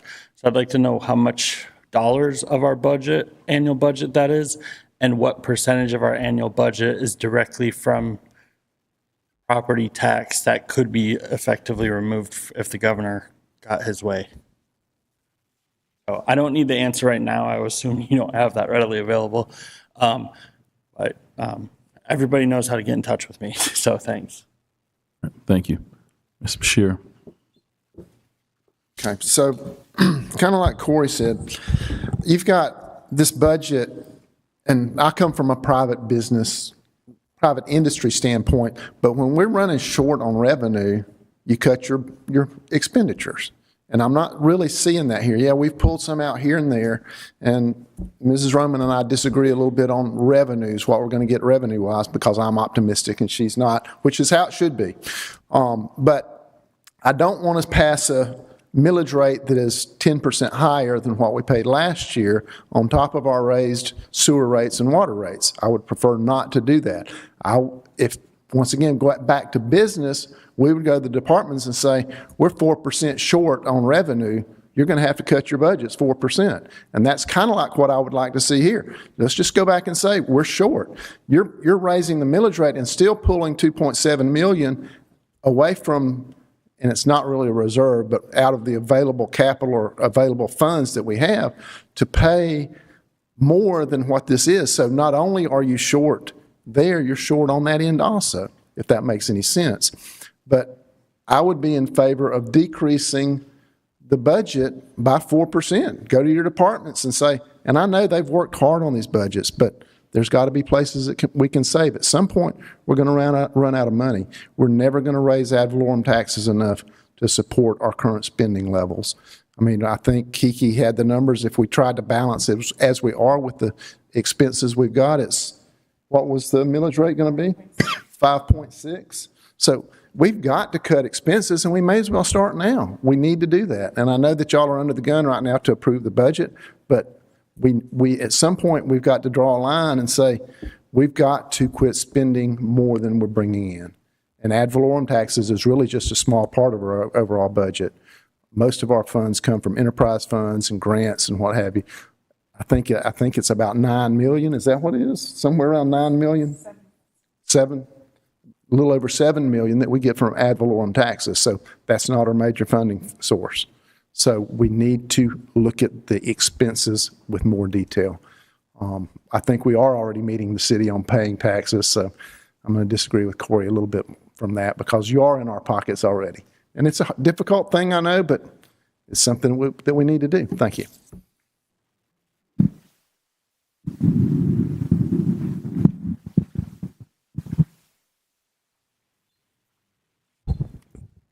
I just got here from out of town, but I had to come to the meeting. So I know y'all are happy to see me. I do have a question about the millage rate. This is just for informational purposes. I do not pay taxes in Lynn Haven, but y'all all know I run my social media page that's been under attack. It's my understanding that the commission was considering 4.5 as a millage rate, and you actually, I was at the finance committee, and you recommended 4.33. So I just wondered if you could tell me the, the reasoning behind this. And I do want to say, too, Johnny's so right about, cutting expenses. That was, really a smart thing to say and very reasonable that, just to balance the budget, you have to cut things. And I do know one thing that'll be cut is these, apologies to the silt walkers, but they won't be hired for $6,000 unless Mr. Lightfoot decides to do that at every event. So that's a way to save money, which that's a great thing. So could you just explain that for informational reasons?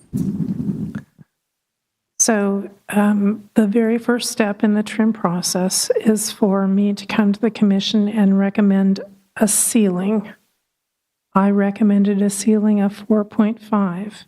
I had not done the most current analysis. I had many more numbers to fill in. You remember me saying that the state revenues had not been published yet. They have now been published.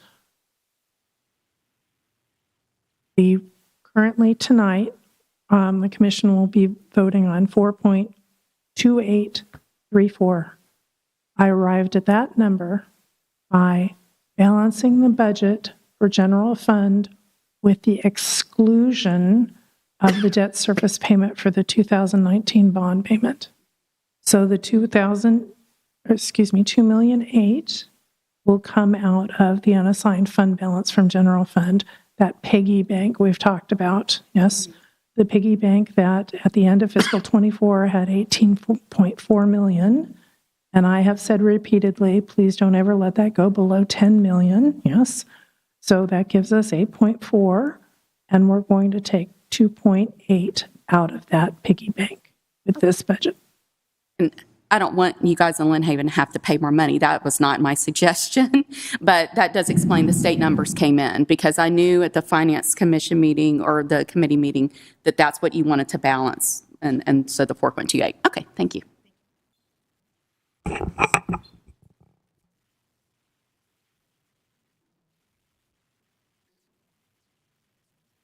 So kind of like I said earlier, I'll support it. I'll support opening our wallet. If you can tell me that the city's cutting the exact same amount that your increases my taxes by, and bring up those numbers. Let's hash it out. Let's see how far off we are. You want to do that now? Please finish.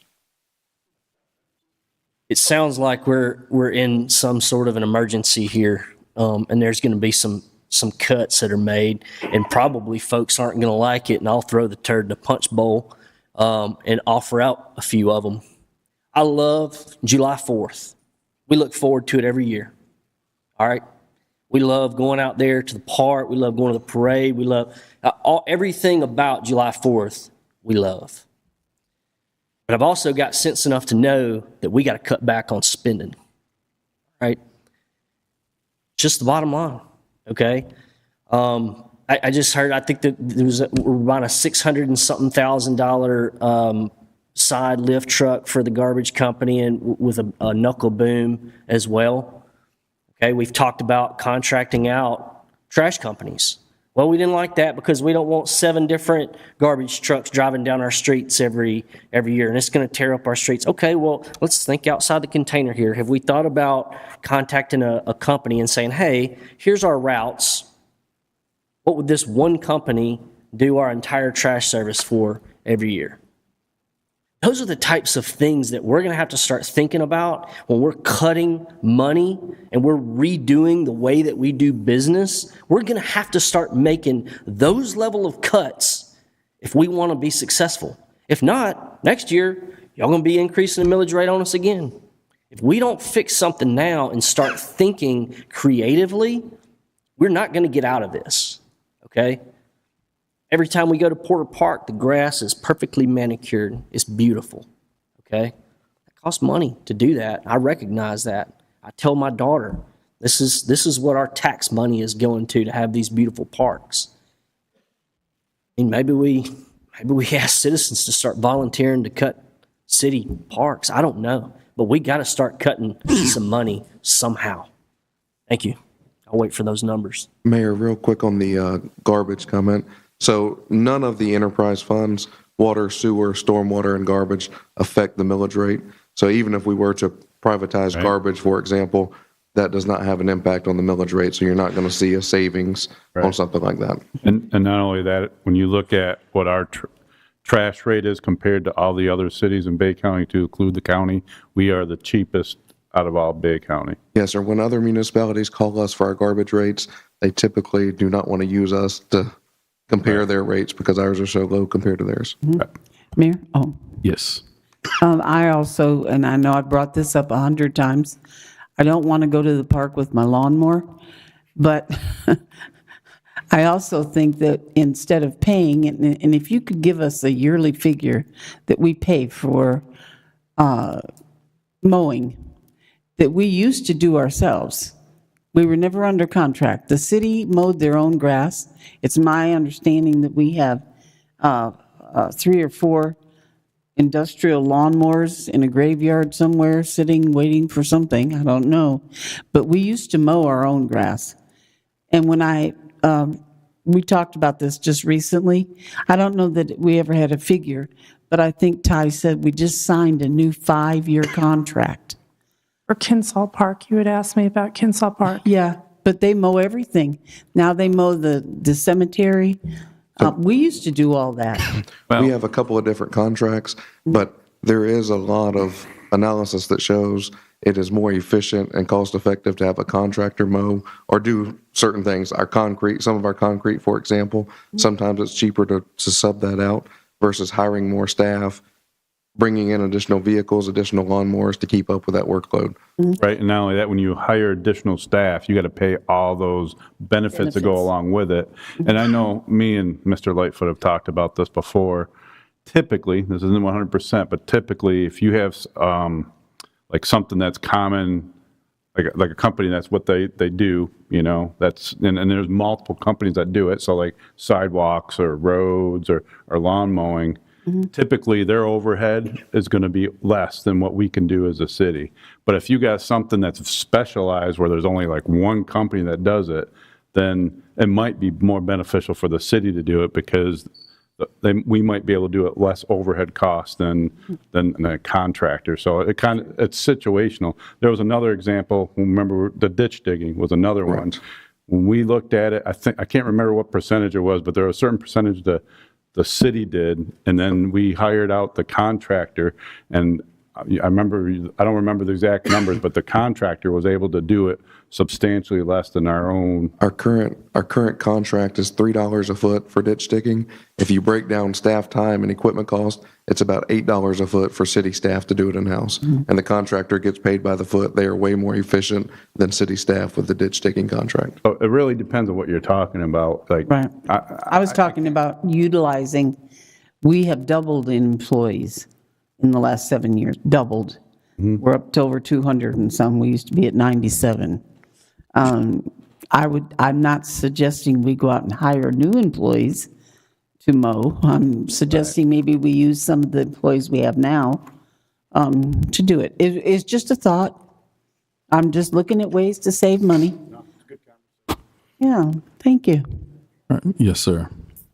Tony Boston. I don't think you guys are in a financial emergency, but what I think you have to do instead of, and I think the conventional thought process now is to cut 5% across the board in order to make up the money you need for the next 1, 2, maybe 3 years. But if you do that, you ask every department to cut 5%. Some of your departments can't stand a 5% cut. Roads and bridges, for example, their expenditure, their yearly expenditure is a whole lot more than Parks and Rec. Who can better absorb that 5%, Parks and Recs or roads and bridges? And so if you ask each department to cut and have a defined timeline, say, okay, you got until this date to bring this back to the commission. You throw a number out there, and pick a number that you know that they're not going to meet. I need you to cut 8%. I guarantee you they'll find that 3 to 5% per department that you need as a whole. So you have them to bring that back. And if one department only can afford to cut 3%, and you guys take a look at it and say, you know what, that makes absolute sense. Now, if another department can afford 6 or 8% because, Ms. Tender was just talking about how you guys have doubled in employees in the last whatever number of years, and how you used to do the cemeteries. I remember when you guys used to cut the cemeteries. There are, as a former government employee, let me tell you what, there's no government employee that works all 8 hours a day at that job. Let's not be crazy about this. So them 3 hours that they sitting out there under the tree, put them on a lawnmower. That way you don't have to subcontract that out to somebody else. And everybody in America is asking for more with less. And they're asking each person to do more with what they got. You guys can't be the exception to the policy. You're going to have to get more bang for your buck out of the employees you have. And again, not look for 5% out of each department. If that's your target, that's your target. But this department may be able to give you 3%, this department 4%, this department 6 or 7%. And at the end, it comes out to the same thing. So you got to think outside of the box, and you got to use the available resources you have in your toolkit. And so don't box yourself in just yet. Again, I don't think y'all are in a financial crisis. Got a pretty good financial team here, to be able to make George Washington scream when you squeeze that dollar. But use what you got to get what you need. Thank you. Other public comments? May I answer a couple of questions that I can answer immediately? Yes. The general fund budget for fiscal 26 will increase by $4.5 million from last year. 2.8 of that is the bond payment that we have spoken about numerous times. 1.2 million of that is for the Tennessee Avenue FDOT project, which is fully funded.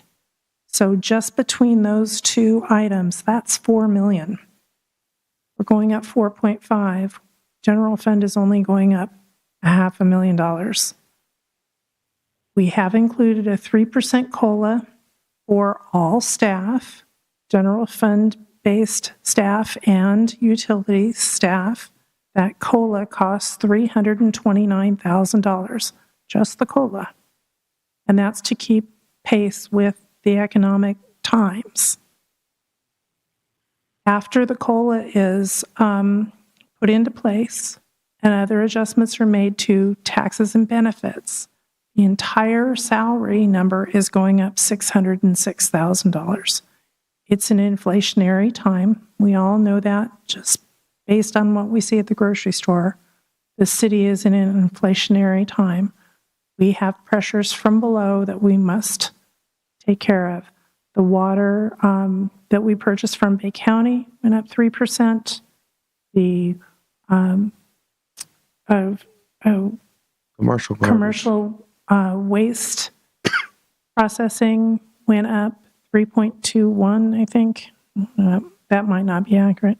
But all of the costs that we have here at the city are going up. We cannot continue to absorb those costs. Unfortunately, we have to pass them on. Other public comments? Yes.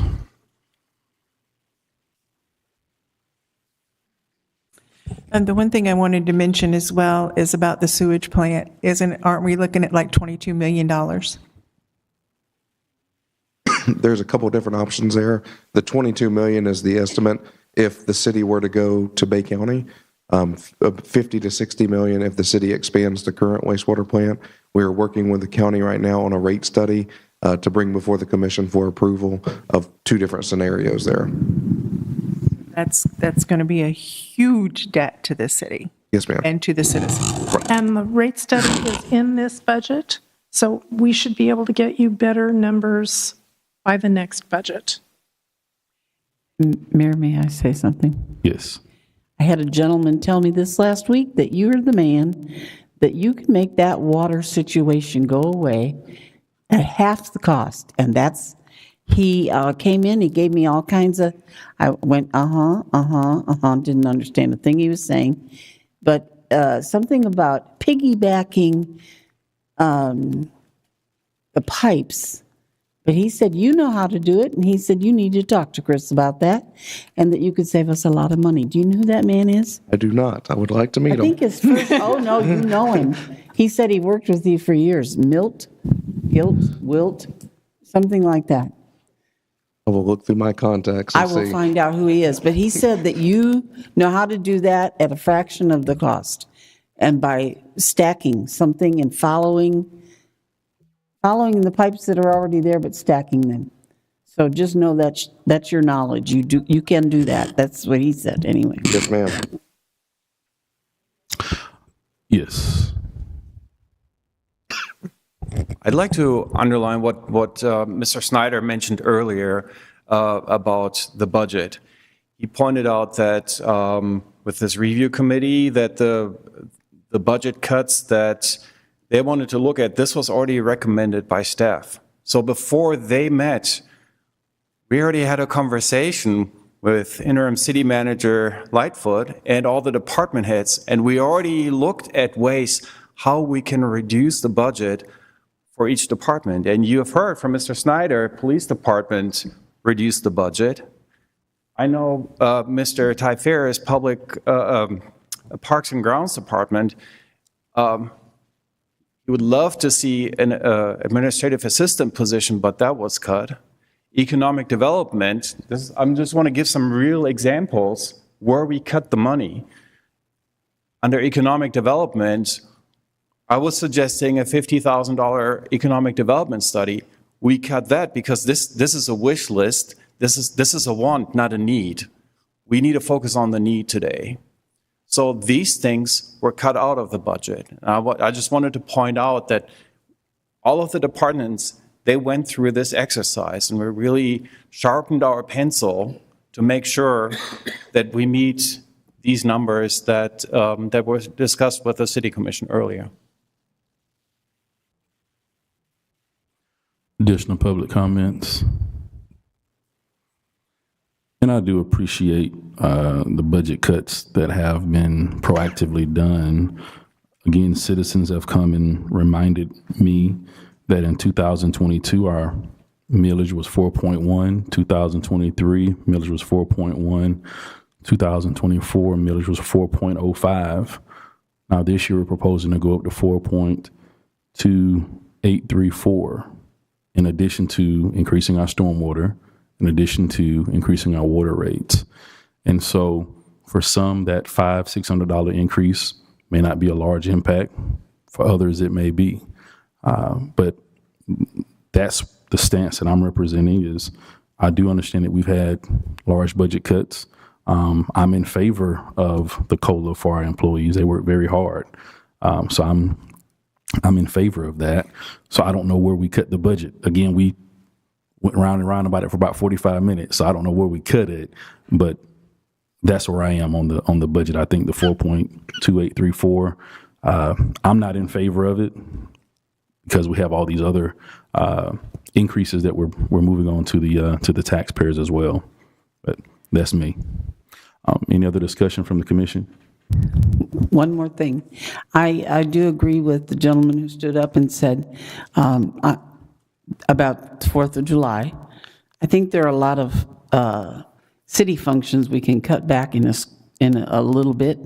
And I also think the gentleman that takes care of the sporting goods thing, I mean, he brought up the fact that we charge less than anybody in the county for softball. We need to increase that if that, I don't know if it's in the wrong budget or if it would help or not, but that kind of thing to help. And the fact that we have cut out trunk or treat, correct?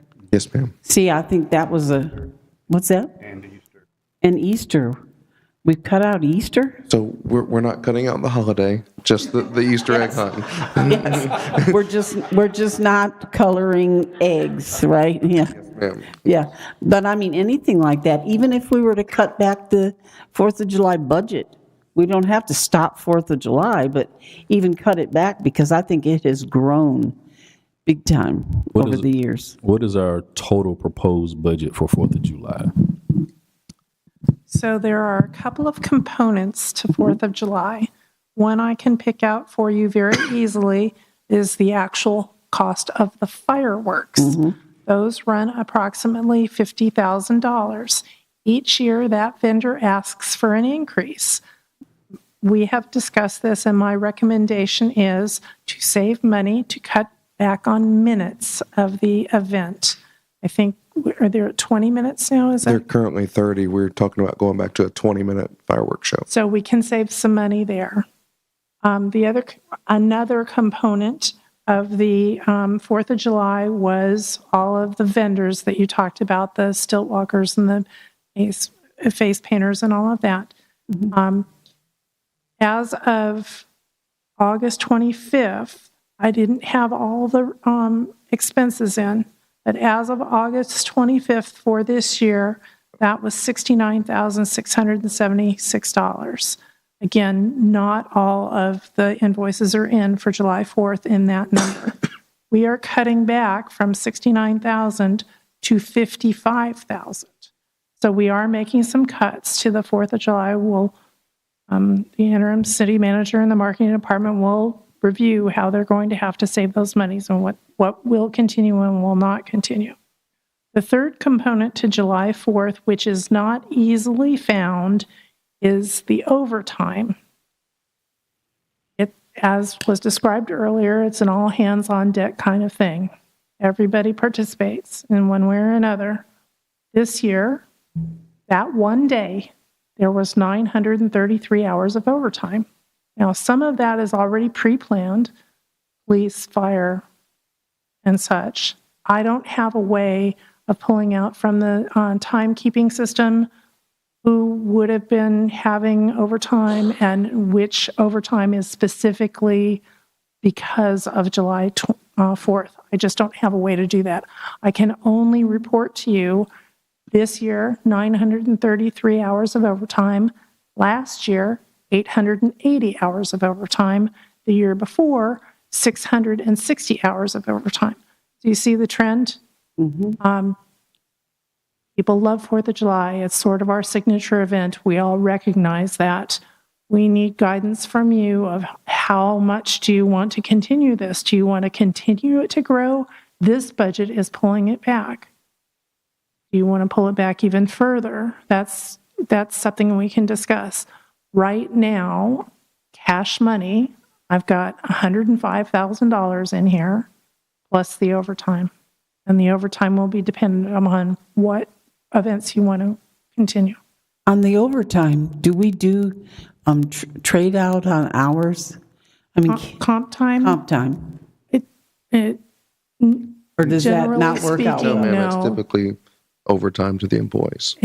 If they're working over 40 hours of regular employees, not police and fire, regular general employees, if you're working over 40 hours of physical time during a week, you are paid time and a half for those hours over 40 hours a week, physical time. And what other than police and fire, what do all, don't attack me, what do all the regular employees do? So the facilities employees have to take care of the bathrooms, the cooling stations, et cetera. The parks employees are there directing the parade, moving stuff around. They're there in the evenings, setting up the tents and moving stuff around for the fireworks. So it takes a lot of different departments. You've got public works employees doing the barricades, moving those barricades for the parade. Just a lot of different moving parts there. Some of that overtime is built in, like Ms. Roman said, of the water and wastewater operators, the sanitation drivers. They still work on July 4th picking up garbage. So some of that overtime is built into that, but there is a lot of overtime it takes to run the actual event. And we're cutting back about 15,000 this year. Proposed right now in the budget, yes, ma'am. I would suggest cutting back just a skosh more. That still includes the longer show of the fireworks session. We can look at that and cut that back as well. A skosh is just a little bit. Just a little bit. All right, any other discussion on the budget? All right, is there a motion? I got something. Oh, yes, Commissioner Peebles. How much more money would we have to cut to get back down to the 4.1? One moment, please. Half of the fireworks.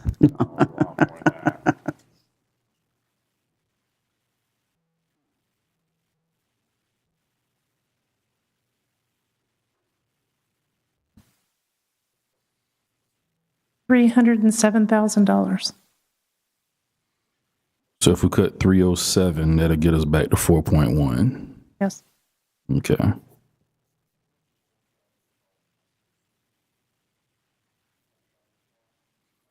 Thank you. James Rogers Park has been budgeted into the disaster recovery fund. So it's not going to save you anything with ad valorem.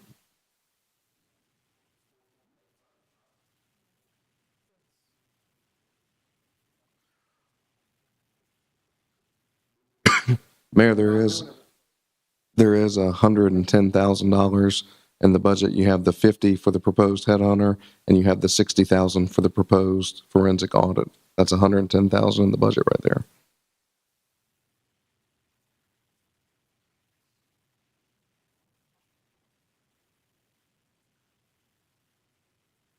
Just as a reminder, right now you are taking a vote only on the millage. You're not voting on the budget yet. First step is the millage.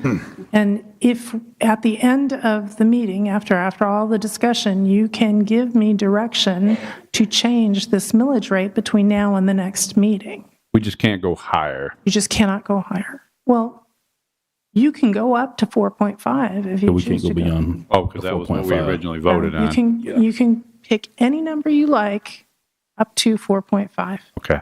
What I am telling you is 4.2834 balances the budget as it is, with the exception of the 2019 bond debt service payment.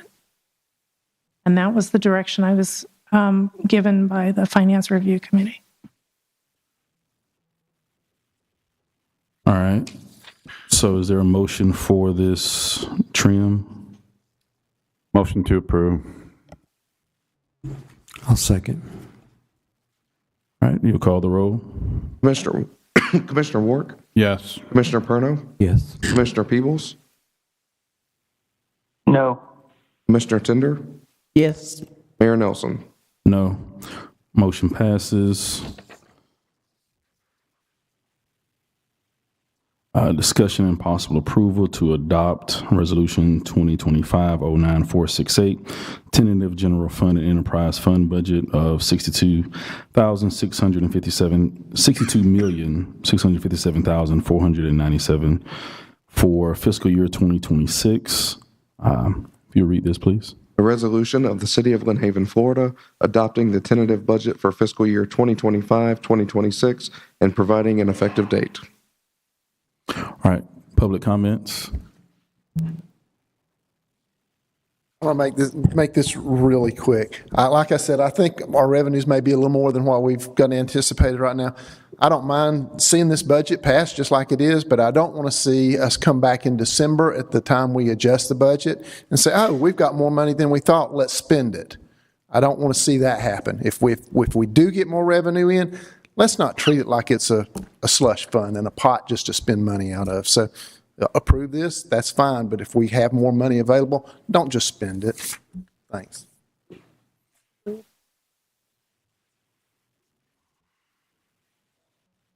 of the same thing as Mr. Bashir said. I think Mr. Walker said it back a few months back. He's like, when taxes go up or fees go up, they never come back down. I think we were talking about stormwater or whatever. But on this, if you all remember, we had a bunch of broken water meters. Mr. Lightfoot, how many are still remain, quote, broken, and when is the get well date to where we're 100% on that? So the anticipated completion of our radio read transition with the broken meter transition would be the end of fiscal year 2027. I believe we had 180 on the not zero consumption list of the broken meters that we're referring to. Okay. So where I'm going with this is that those individuals were paying the base rate, right? All the rest of us with working water meters, we're paying for what we're using, okay? And the rates went up. We didn't have enough money. So I'm now paying more for what I'm using. Person X over here to my side is paying the base rate, okay?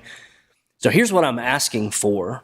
I'm asking for, once we get well on all of these water meters, everything's working, everybody's paying their fair share, theoretically, we should go back down to what we were paying before the increase. Okay, so that's what I agree with what Mr. Bashir's saying. Like, we can't continue to increase these rates, but then we've got more people paying more money in, and we never decrease them. All right, so that's all I'm asking for, is that when you all approve these budgets, let's keep that in mind. Let's keep those increases. Yeah, it's rough. My taxes are going up. My water bill went up. Stormwater is going up. Well, we'll see about my vacant property. That's still to be seen. But just keep all this stuff in mind. I mean, we've got to fund these things. And that analogy that I gave earlier about the garbage stuff, I understand that's not general fund, but it's the line of thinking that we've got to start using when we're cutting and when we're cutting hard. $606,000 increase in personnel, all right? Federal employee. Y'all seen how much our president's going to give federal employees for an increase next fiscal year? It ain't what COLA is. I can guarantee you that. So look, we got to pay people, but we also have to increase wages based on what we can afford, not what we want to do. All right. Thank you. All right. Other public comments?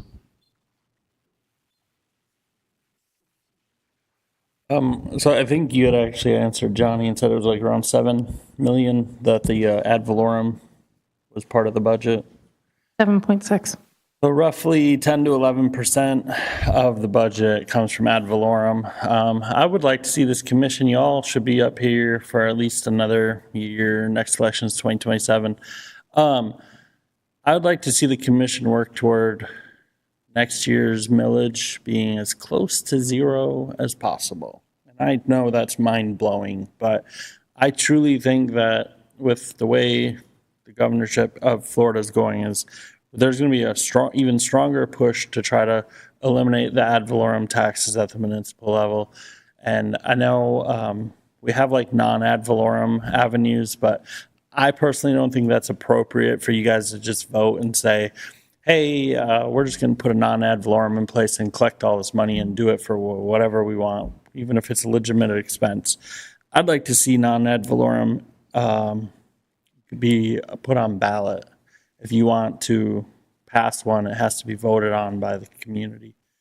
So I'm challenging you guys to try to figure out in the next budget, like Johnny was saying, when you get that mid-year budget and you have the extra money, pay it down on the debt. Just promise us right now that any excess will be paid on the debt.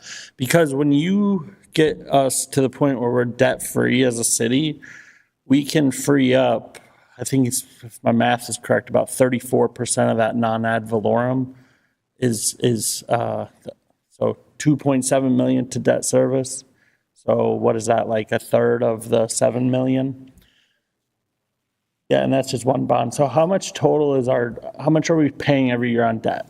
Like, what's the actual principal and interest combined? One moment, please. And while she looks for that, I think you guys can all figure out where I'm going with that. When the city's debt-free, we don't need to have millage. We could be the only city in Bay County that has 0.00 millage.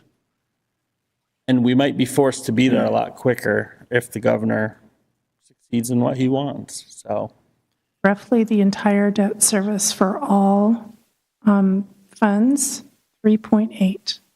3.3, okay, so roughly half of what's coming in from ad valorem is going straight to debt.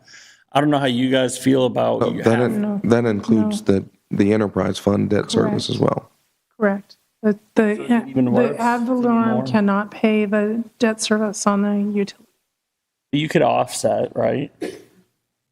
If we're not paying for debt, then we don't have to have as much general fund. You would have to have no debt in the general fund. The general fund debt itself is only $155,000 a year. Okay. The point stands, though, that we're going in as a state into a direction of not having property tax. So just figure out a way as a commission to get us off of that 11% from ad valorem as fast as possible. Otherwise, you guys are going to be up here next year or maybe the year after thinking, how are we going to make up $7 million? Other public comments? You have anything, Mr. Walker? Yeah, I saw you come in. Yeah. Thanks for joining us. Any other public comments? Mayor, real quick on the Mr. Langford's comments about the rates for the utility rates. In this budget, like we discussed, is a rate study for the utility, water, and sewer rates. It will cover two different scenarios. One, expanding the city's current wastewater treatment facility and going to the county as a wholesale provider for sewage treatment. That also will include our water side as well. And we will have a study done on our impact fees to see where we're at with all of that. So we will have a true representation next fiscal year of what our utility rates should be. Okay.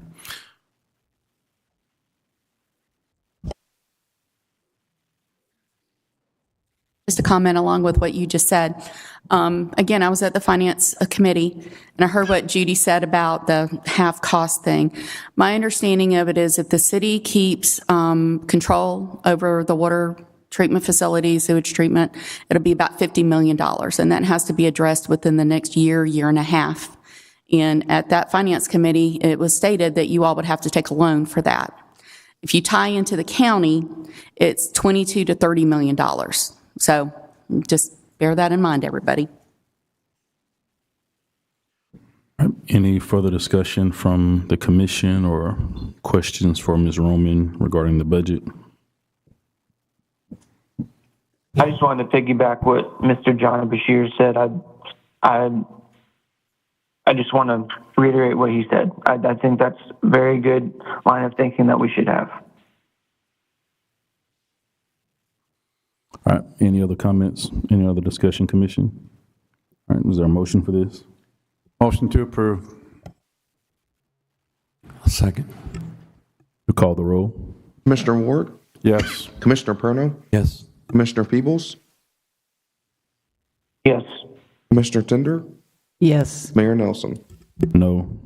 Motion passes. We will, let's see, 7:54, public hearing closes.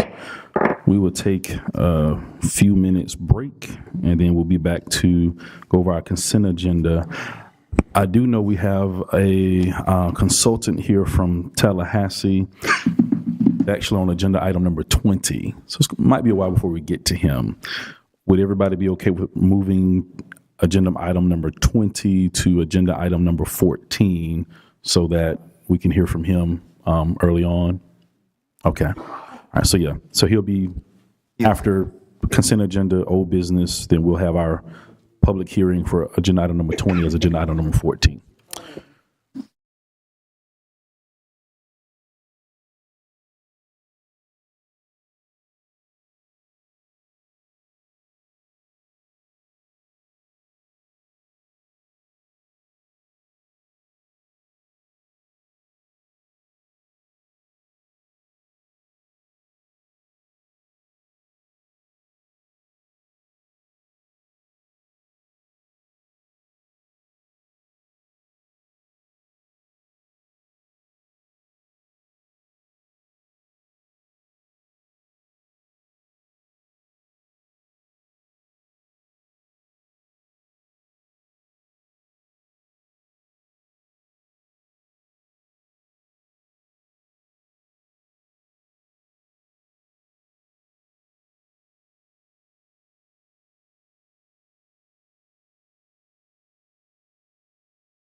Meeting back to order at 8:07 PM. Kiki's done. Yeah.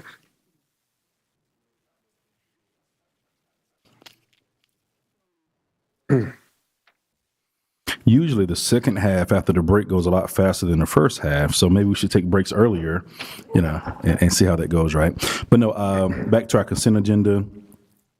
Approval of minutes for 8/26/25 and approval to appoint Ryan Fullington to the Firefighters Pension Board of Trustees as his fifth trustee. Is there a motion for this? Motion to approve. Second. All right, motion by Commissioner Warwick, second by Commissioner Perno. If you'll call the roll. Commissioner Warwick? Yes. Commissioner Perno? Yes. Commissioner Peebles? Yes. Commissioner Tender? Yes. Mayor Nelson?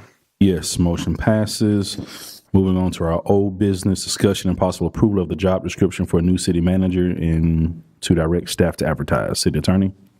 At your last meeting, you were presented a draft job description for the city manager job posting. We request your comments on that draft and your approval and direction to advertise it for a length of time certain.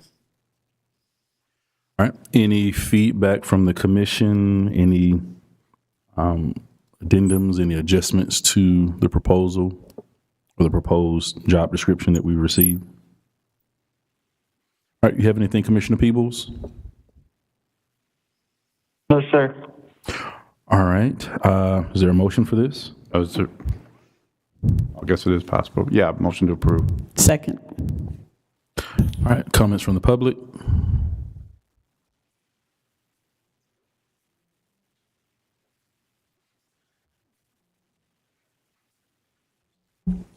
So I missed the fun earlier. When you're talking about a city manager and some of the things that have gone on in the city, if people did the right thing and if people were professional, there are a lot of these things wouldn't be an issue. If everything was done properly. To me, you don't let the former city manager, somebody who's been terminated, come into a building, after hours especially, be in an office by themselves, because that did happen, especially after they have indicated that they want to file a lawsuit. Why would you let someone come back into the building on August 21st? That should not have happened. That was the wrong thing. Again, if this had been handled properly, there wouldn't be any controversy. So apologies to you, Mr. Lightfoot. Maybe you're going to put in, your name into the hat to run for city manager. Maybe Ms. Hodges is going to. But that was a poor decision. It could have been handled so much differently. And you know what? That is just a lack of knowledge to me. That's the way it seems to me. You don't do that. When someone gets terminated, they don't get to just waltz around and look, public spaces are one thing. Ms. Gaynor came in here tonight. She's entitled to do that, and she still lives in Lynn Haven as far as I know. But you know what? You don't let someone go into a locked office. That could have been handled, again, that was different. It could have been handled differently. Her attorneys, you could have sent the information. Ms. Hodges could have gone and given her the information. And this happened twice, okay? So the day that she got put on suspension, she was up here for hours after being terminated. I think, here's the thing. Common sense would tell you that if you get fired, you don't hang out. You don't get to come up here. To me, that's just common sense. And again, that was just maybe a lack of knowledge is a wrong thing, but just discernment. It shouldn't have happened that way. And Pat, I don't know, but if someone got fired from your restaurant, you'd let them come up and eat, I'm sure, but you're not going to let them go into the office or back in the kitchen. And I think the same thing goes for Judy. Moving forward, I know it's hard to believe because of my social media stuff. Listen, I don't do this for attention. I don't like attention. I want to highlight the things that need to be highlighted and things that people need to know. So you know what? If there's nothing to talk about, I'm perfectly happy with that. I'm tired of the crazy too, all right? So moving forward, people have to be professional. You have to think. And I would recommend getting a city manager who's not from here so these things don't happen again. Thank you. Other comments? Yes, sir.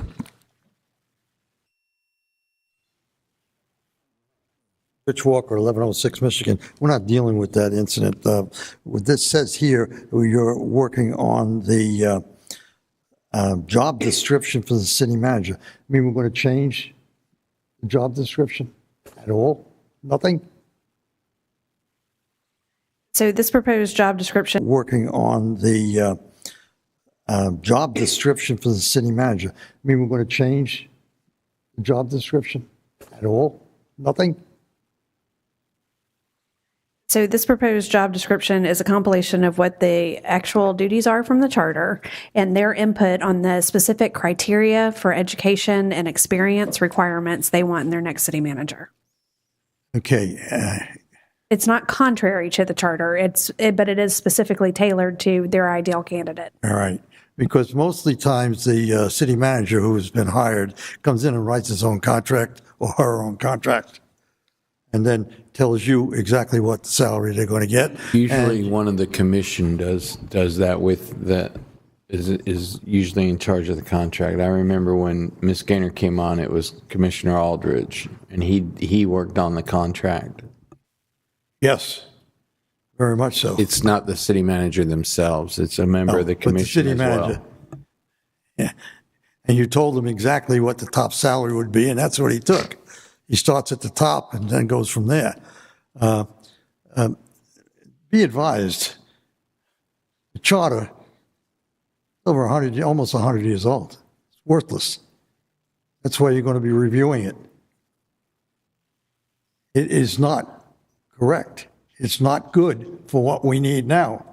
So when we get to the charter bit, if you're going to regurgitate the same charter committee, and you're going to do the same for the city manager. That city manager made his direction when he first came here, John Lynch. He told you, not you, but the people that were sitting there, what it was going to be like. And he made it go that way. That's what we got. And that's what's in writing, said in 1950. If you go to city manager government, you're going to get a dictator. And that's what you got twice. So writing the contract or writing any job description should be reviewed to tailor it to what we need now. It has not what we needed in 1950. Thank you. This wasn't a copy and paste from the last one. This was actually done from scratch, this job description. Was? Yes. Okay. Thank you. Yeah. All right. Gary Parker. I was co-chair and should not on the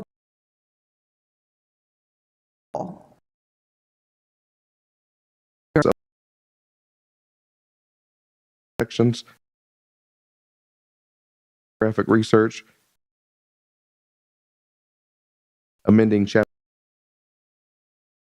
goal 1 4, objective 10, develop and maintain, amending policies, element to update policy objectives 1, a facility, amend element goal 1, 6, point protections objectives 1 through 6, and managing compliance with section 380.093 subparagraph 3 Florida statutes related to sea level rise, amending chapter 7 recreation open space element goal 1 objective 1 to update population projections and facility provision, amending chapter 9 capital improvements element goal 1 objective 1 policy 1-2 to update infrastructure level of service standards and updating Objective 8, Figure 9-1, schedule of capital improvements for the 5 and 10-year planning period, including projected revenue sources, to ensure the availability of public facilities needed to maintain adopted level of service standards, providing for severability of provisions, repealing all ordinances in conflict herewith, and providing for an effective date.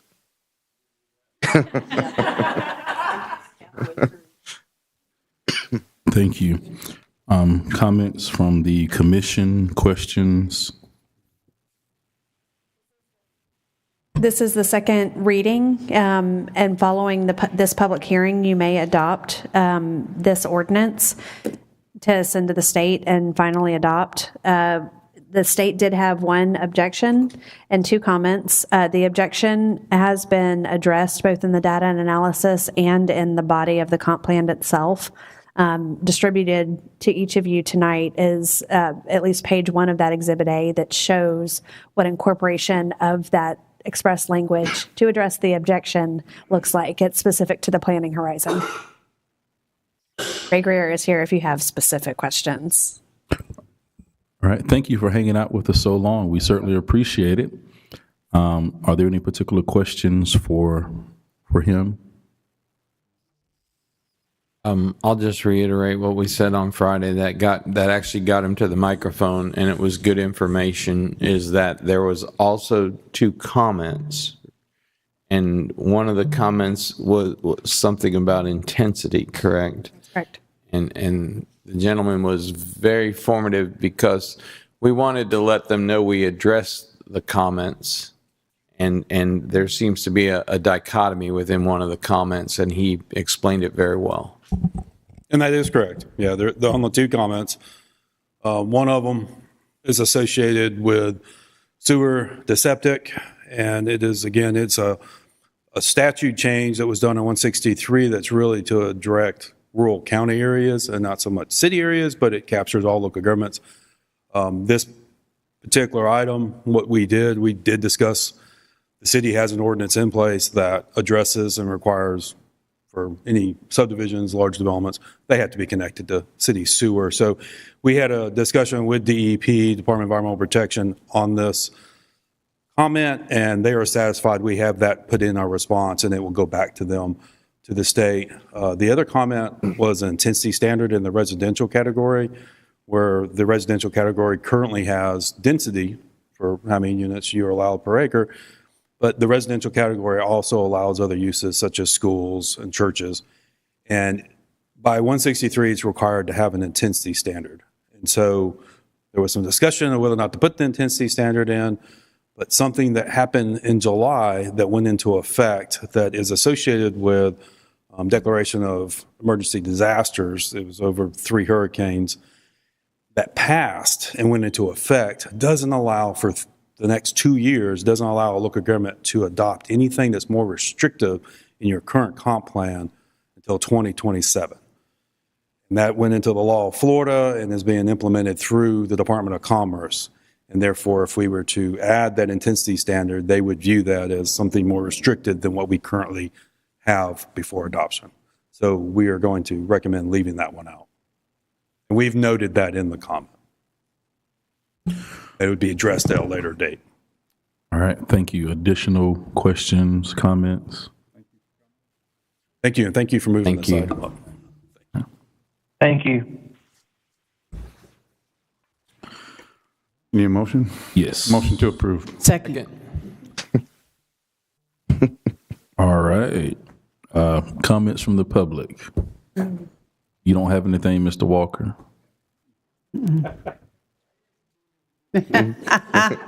I'm just checking before we move on. I just want to make sure. Chickens are slim. Yeah, I mean, you're down to the final 5. So, all right, you will call the roll. Commissioner Warwick? Yes. Commissioner Tender? Yes. Commissioner Peebles? Yes. Commissioner Perno? Yes. Mayor Nelson? Yes, motion passes. Public hearing closes 8:23. Public hearing opens at 8:23. Discussion and possible approval of Resolution 2025-09469, adopting the stormwater service assessment role and stormwater assessment fees for fiscal year 2025-2026. A resolution of the City Commission of the City of Lynn Haven, Florida, approving the fiscal year 2025-2026 non-ad valorem assessment role for stormwater-related services, facilities, and programs, directing certification of the assessment role and collection pursuant to the Uniform Assessment Collection Act, confirming notice and imposing and levying stormwater service assessments, providing directions, and providing an effective date. All right. Any questions about this? Is there a motion for this?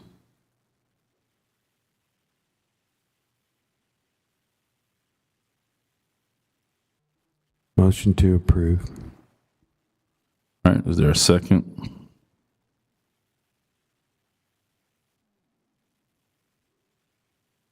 I'll second. All right. Motion and second. Comments from the public? Oh, no, here it comes. He stayed for this one. All right. No. I just want to make sure that this is what transmits the ruling from the new rates, right? So that by the fact, I guess, so the reason that this hadn't been done yet is why my vacant lot stormwater assessment is still incorrect. Is this correct? While it still shows last year's rate? Yeah. Correct. Okay. That's just like the assessment would show a 4.5 millage at the most it can be. Okay. All right. Thank you. Methodology that you approved back in May with the new tier system. This confirms that and approves the role. It does need to be adopted and delivered to the tax collector by September 15th. You do not have the luxury of tabling this for another meeting. Got it. And I think, Commissioner Ward, I think you were asking some questions previously about if we have to continue to send out notices if we just kept going forward with the plan that we're We adopting. still got to approve it every year, right? You do have to do a resolution every year. You don't have to do extraordinary notices every year if you're not changing the methodology. Oh, so as long as you keep the same methodologies. You still have to do an annual resolution, but you don't have to do an extraordinary. So if you increase it, they don't get a notice either? No, they get. You do a two-step process, and you have two public hearings to change the methodology. Right. Yeah. If you change it again, you'll have to do another two public hearings, an extraordinary notice. Then if we don't change it, again, then it's just a regular resolution. with Once you adoption. adopt this, you're back to a one resolution per year schedule, Okay. unless and until you change your rate structure, your tier system, whatever. This approves it to the 4-tier system. This does, yes. Right. Yeah. Right. All right. Any other questions, discussion about it? Any other comments from the public? If you call the roll. Commissioner Perno? Yes. Commissioner Peebles? Yes. Commissioner Warwick? No. Commissioner Tender? Yes. Mayor Nelson? Yes. Motion passes. Discussion and possible approval to award the RFP for disaster recovery services related to debris removal contracts to Crowder Gulf Grubbs Emergency Services. All right, interim city manager. Yes, sir. We received an RFP for multiple debris removal companies. This is just for our standby that we must award in blue sky times in case we have a disaster for debris removal. Staff scored them, and we recommend Crowder Gulf Grubbs Emergency Services, TFR Enterprise Incorporated, and Series Environmental. All right, any questions for Mr. Lightfoot? This for 3 years? How long is this normally good for? I believe this is a 5-year with the option to renew. 5 years? Okay. All right, other questions? Do we have somebody in place now? Those contracts have expired, but Oh, they've all expired? yes, ma'am. And who are they? We had Crowder Gulf, Ashbrit, and Series Environmental. Thank you. All right. Other questions? All right, is there a motion? Any questions, Commissioner Peebles? No, sir. All right. Motion to approve. Second. All right. Comments from the public? If you'll call the roll. Commissioner Perno? Yes. Commissioner Warwick? Yes. Commissioner Peebles? Yes. Commissioner Tender? Yes. Mayor Nelson? Yes, motion passes. The first reading only of ordinance 1183, small scale future land use map amendment, SSA 2501, Lynn Haven Public Institution to Lynn Haven Mixed Use. Mr. Lightfoot. An ordinance providing for the adoption pursuant to Chapter 163 Florida statutes of a land use change from public institution to mixed use for an approximate .34 plus or minus acres of property located on Wisconsin Avenue, parcel number 10275-000-000 in the city of Lynn Haven, Bay County, Florida, repealing all ordinances in conflict herewith and providing an effective date. All right, are there any questions for Mr. Lightfoot or for the planning specialist? I just have one question. Exactly where is that located on Wisconsin? Is it a business now or something? It was previously a church on the parcel, so that's why I had the public institution land use. So it's on the corner of 14th and Wisconsin, south, on the south corner of Wisconsin. Okay, I think I know where that's at. 14th, 390. Thank you. Mm-hmm. All right. Other questions? Okay, is there a motion for this? Well, not motion, just first reading. All right. 17, discussion and possible approval of resolution 2025-09470. We're establishing the Charter Review Committee. City Attorney.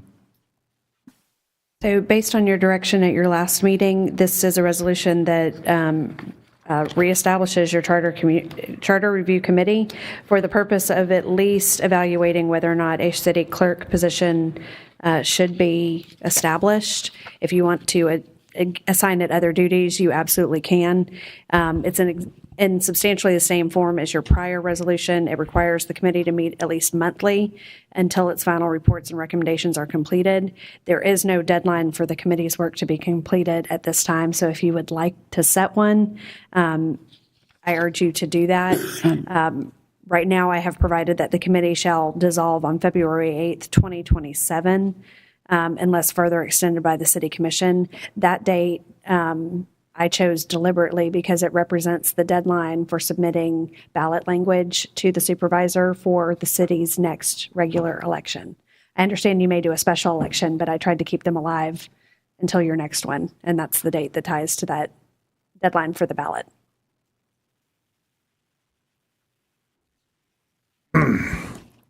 So can we, I know it talks specifically about city clerk, but are they able to go in and make other changes? Yes, their general purpose is to review the city's charter and make recommendations. Okay. And then the other question is, says official minutes will be taken and prepared by the city manager. You gonna take minutes, Mr. Lightfoot? Yes, sir, if that's what I have to do. Or do we want to designate someone else? How about you? Me? Oh, you don't want me taking notes? Be chicken scratch. We could use an AI note taker. I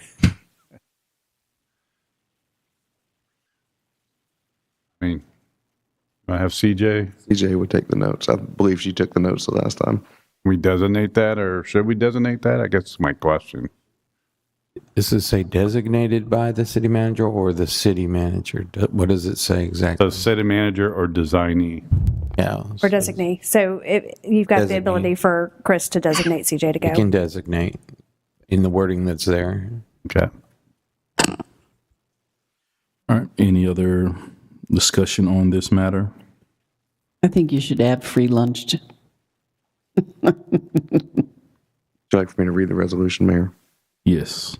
A resolution of the City of Lynn Haven, Florida, establishing the City of Lynn Haven Charter Review Advisory Committee, providing for membership and terms, providing for meetings of the advisory committee, providing for vacancies, providing for officers, providing for duties of the committee, providing for staff assistance, providing an effective date, and providing for dissolution of the committee.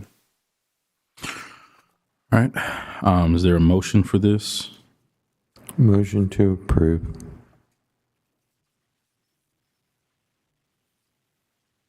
Second. All right, comments from the public? You're up, sir.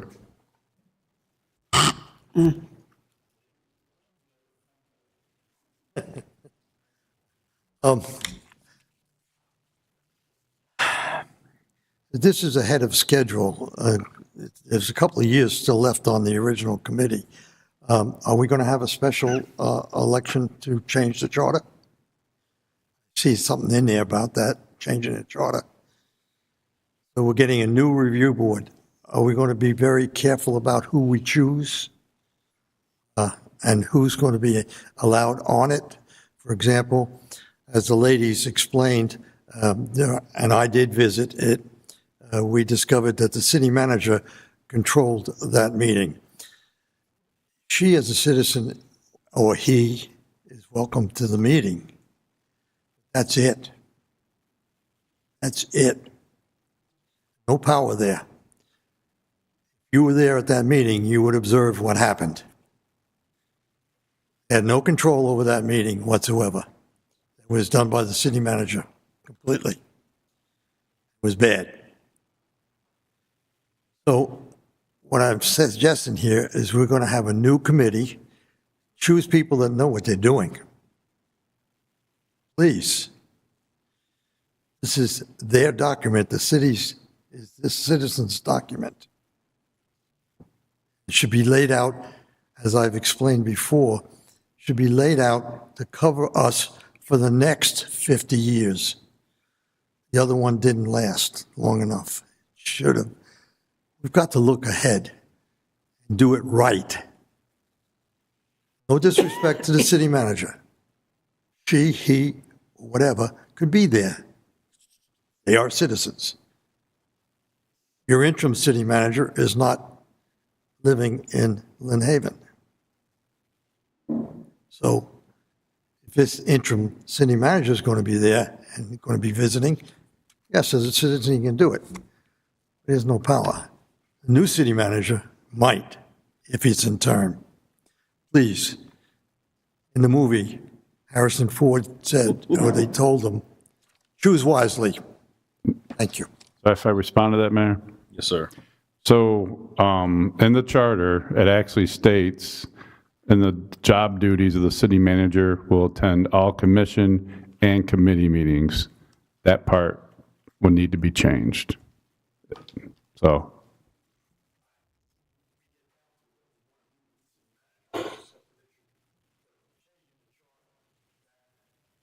Mm-hmm. All right. Thank you. Call the roll. Commissioner Perno? Yes. Commissioner Peebles? Yes. Commissioner Warwick? Yes. Commissioner Tender? Yes. Mayor Nelson?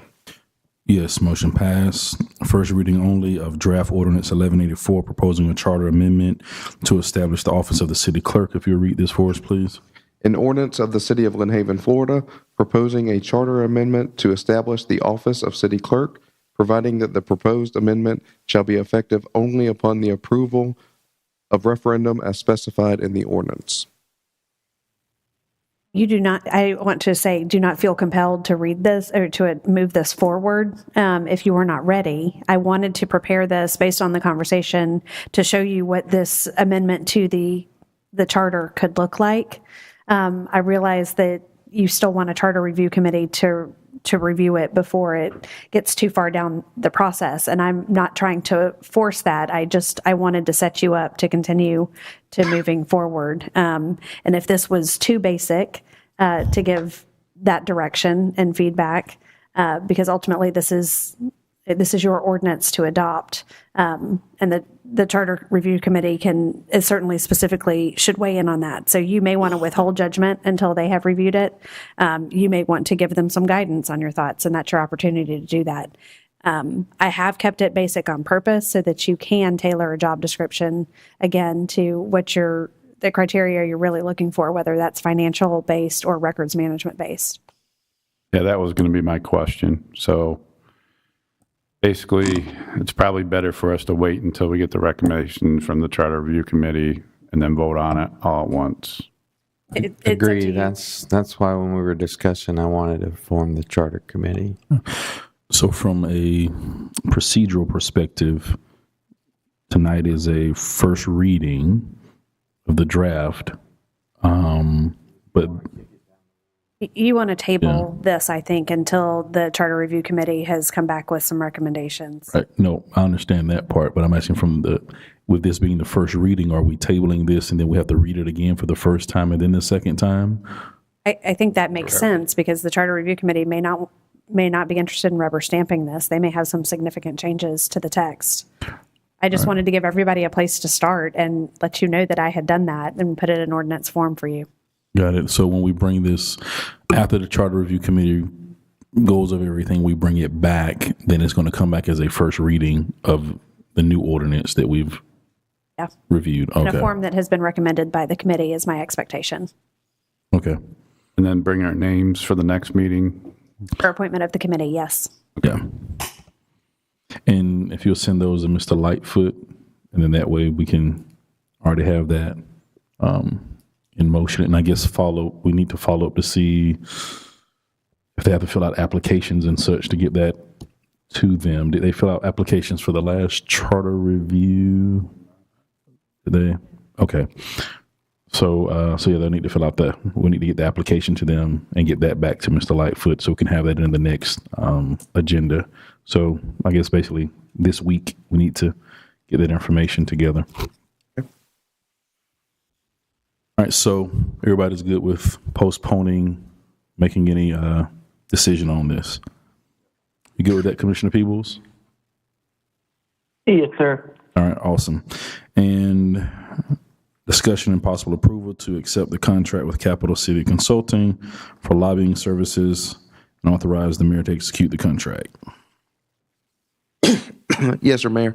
As we all have talked about, our legislative session did not go as well for us this year as it went for other municipalities.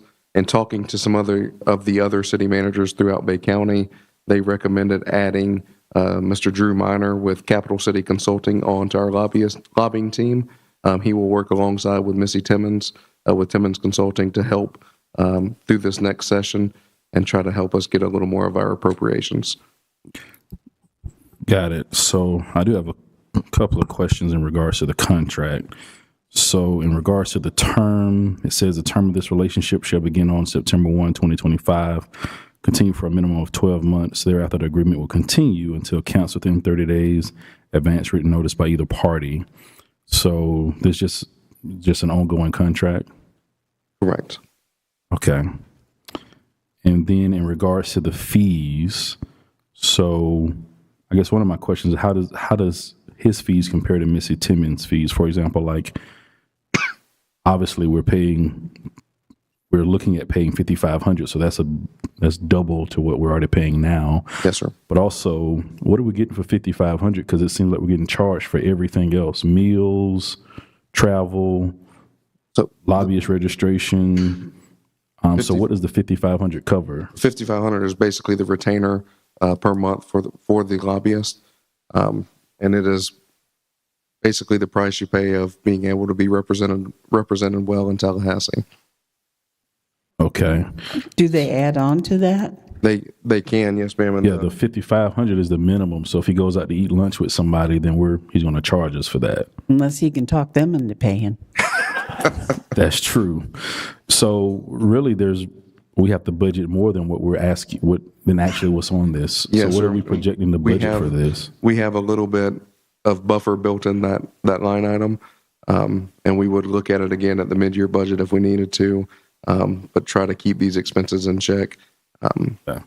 So I went back and looked at our appropriations for this year, and I saw that I think we made 3 requests, one for roads, one for the feasibility study, and then one for the fire truck. Yes, sir. From what I saw, the feasibility study and the fire truck were the 2 that made it into the budget. Just the fire truck. Well, I'm saying before the veto. Oh, gotcha. Yeah, all 3 of them made it through. Oh, only 2 made it through. The roads didn't make it through to the budget. The roads made it through the first cut, but didn't make it all the way to the veto table. Right. Yeah. So it was only the feasibility study that got cut. Right. And when I actually looked at the cut list, probably 50 other municipalities got cut for similar requests. So it wasn't just a target on us. Now, we were the only one in Bay County that got cut. I saw Panama City still got their $3 million for their wastewater treatment plant. But that versus a feasibility study, then they're probably figuring we don't really need that at that level. So yeah, we were the municipality that got cut, but there were also, again, over 50 other municipalities that had similar requests, maybe not necessarily feasibility studies, but like water studies or something of that nature that were also cut within that budget. So really, I understand we're saying we're getting more in Tallahassee, possibly by going with Mr. Minor, but are we going to be guaranteed to get more? So you're never guaranteed, no, sir. Because right now for the, what is it, 30,000 we're paying? Is it 30,000 we're paying? Yes, sir. So we only pay $1,500 a month? It's for Timmons? $25 to $50 a month for Missy Timmons.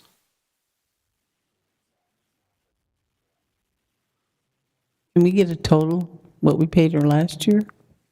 Because, I mean, that brought us in $980,000. Well, we were not supposed to get the fire truck. And I can tell you, I'm just going to let you tell you right now that when they found out that we got that fire truck, there was a lot of people upset up in that office. I understand that, but is this going to guarantee that we won't have that issue again? Nothing is guaranteed. With our current one, and this one ain't going to guarantee it either. But this one is going to give you the best possibility of it happening. This gentleman has worked with Governor DeSantis for 8 years, and he knows the people up there. And he's the one that's going to give us the best opportunity of us getting what we want from appropriations when it does get up to that desk. Okay. And I'm not trying to say the other one's not good or anything. I'm just saying this one, I think, has a lot more tools in his toolbox to make it happen. So he has more tools to make the governor not veto us, is what you're telling me? I mean, I'm just asking. Mm-hmm. Just telling you that's the way it works. And I don't know that I like it, but that's the way it works. Okay, so right now we're looking at, by adding him, that'll put us at over $100,000 for lobbyist fees. If we keep both for the whole, it would be around 80 or 90,000, I believe. But when's her contract then? My computer turned off. Oh, wow. Sorry. I would have to look back and see exactly the end date. There's a little overlap, but I think there is some overlap, and it is recommended to keep the overlap with Ms. Timmons and Drew Minor for right now. Okay.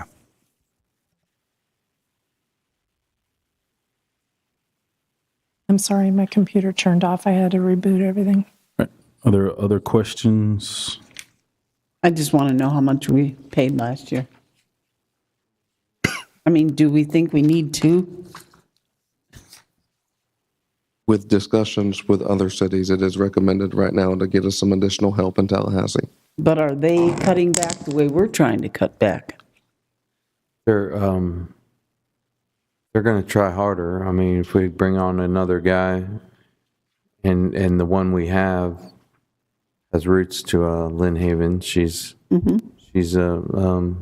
so I honestly think we'll get the maximum effort. As much as I don't want to spend twice as much, but I think at the encouragement of Commissioner Warwick and our interim city manager, if these things can pay, they could pay off really big for us.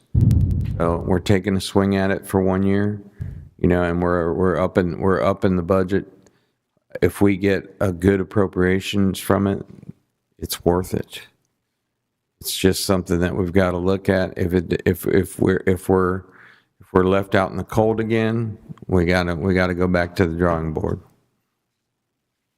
So if we have, like we'll give, for instance, this fire truck that we end up getting that we weren't supposed to get, that would have been $1 million that we lost right there.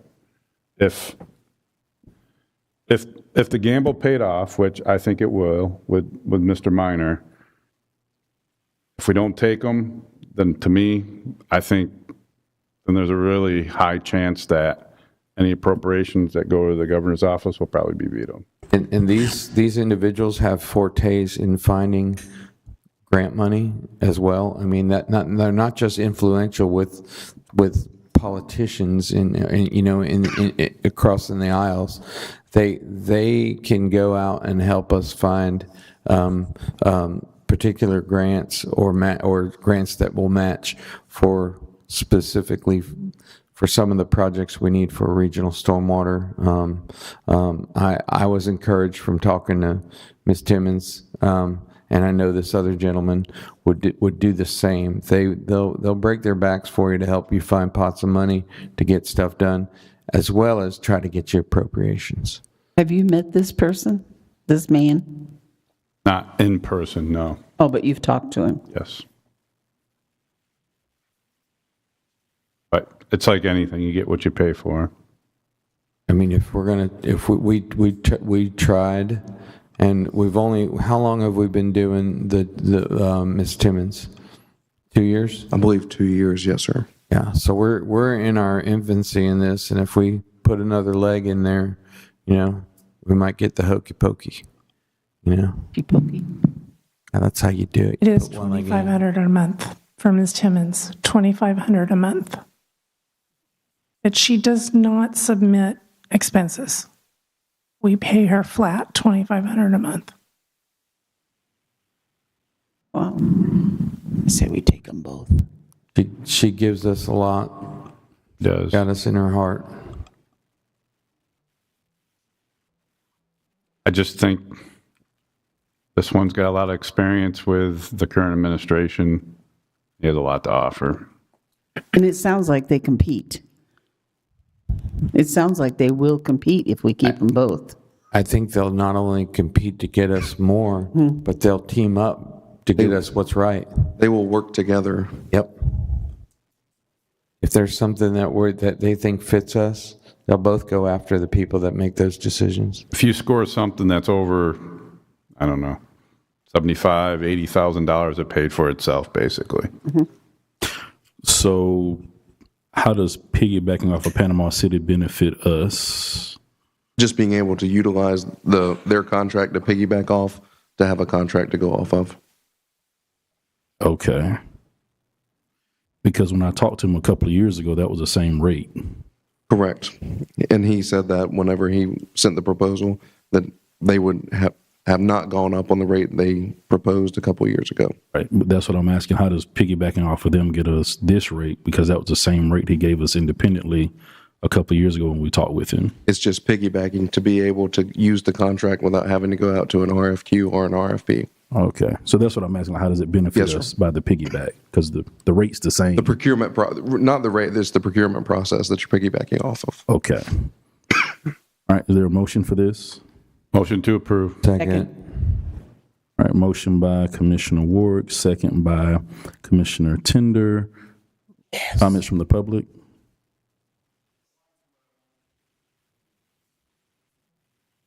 Comments? All right. You call the roll.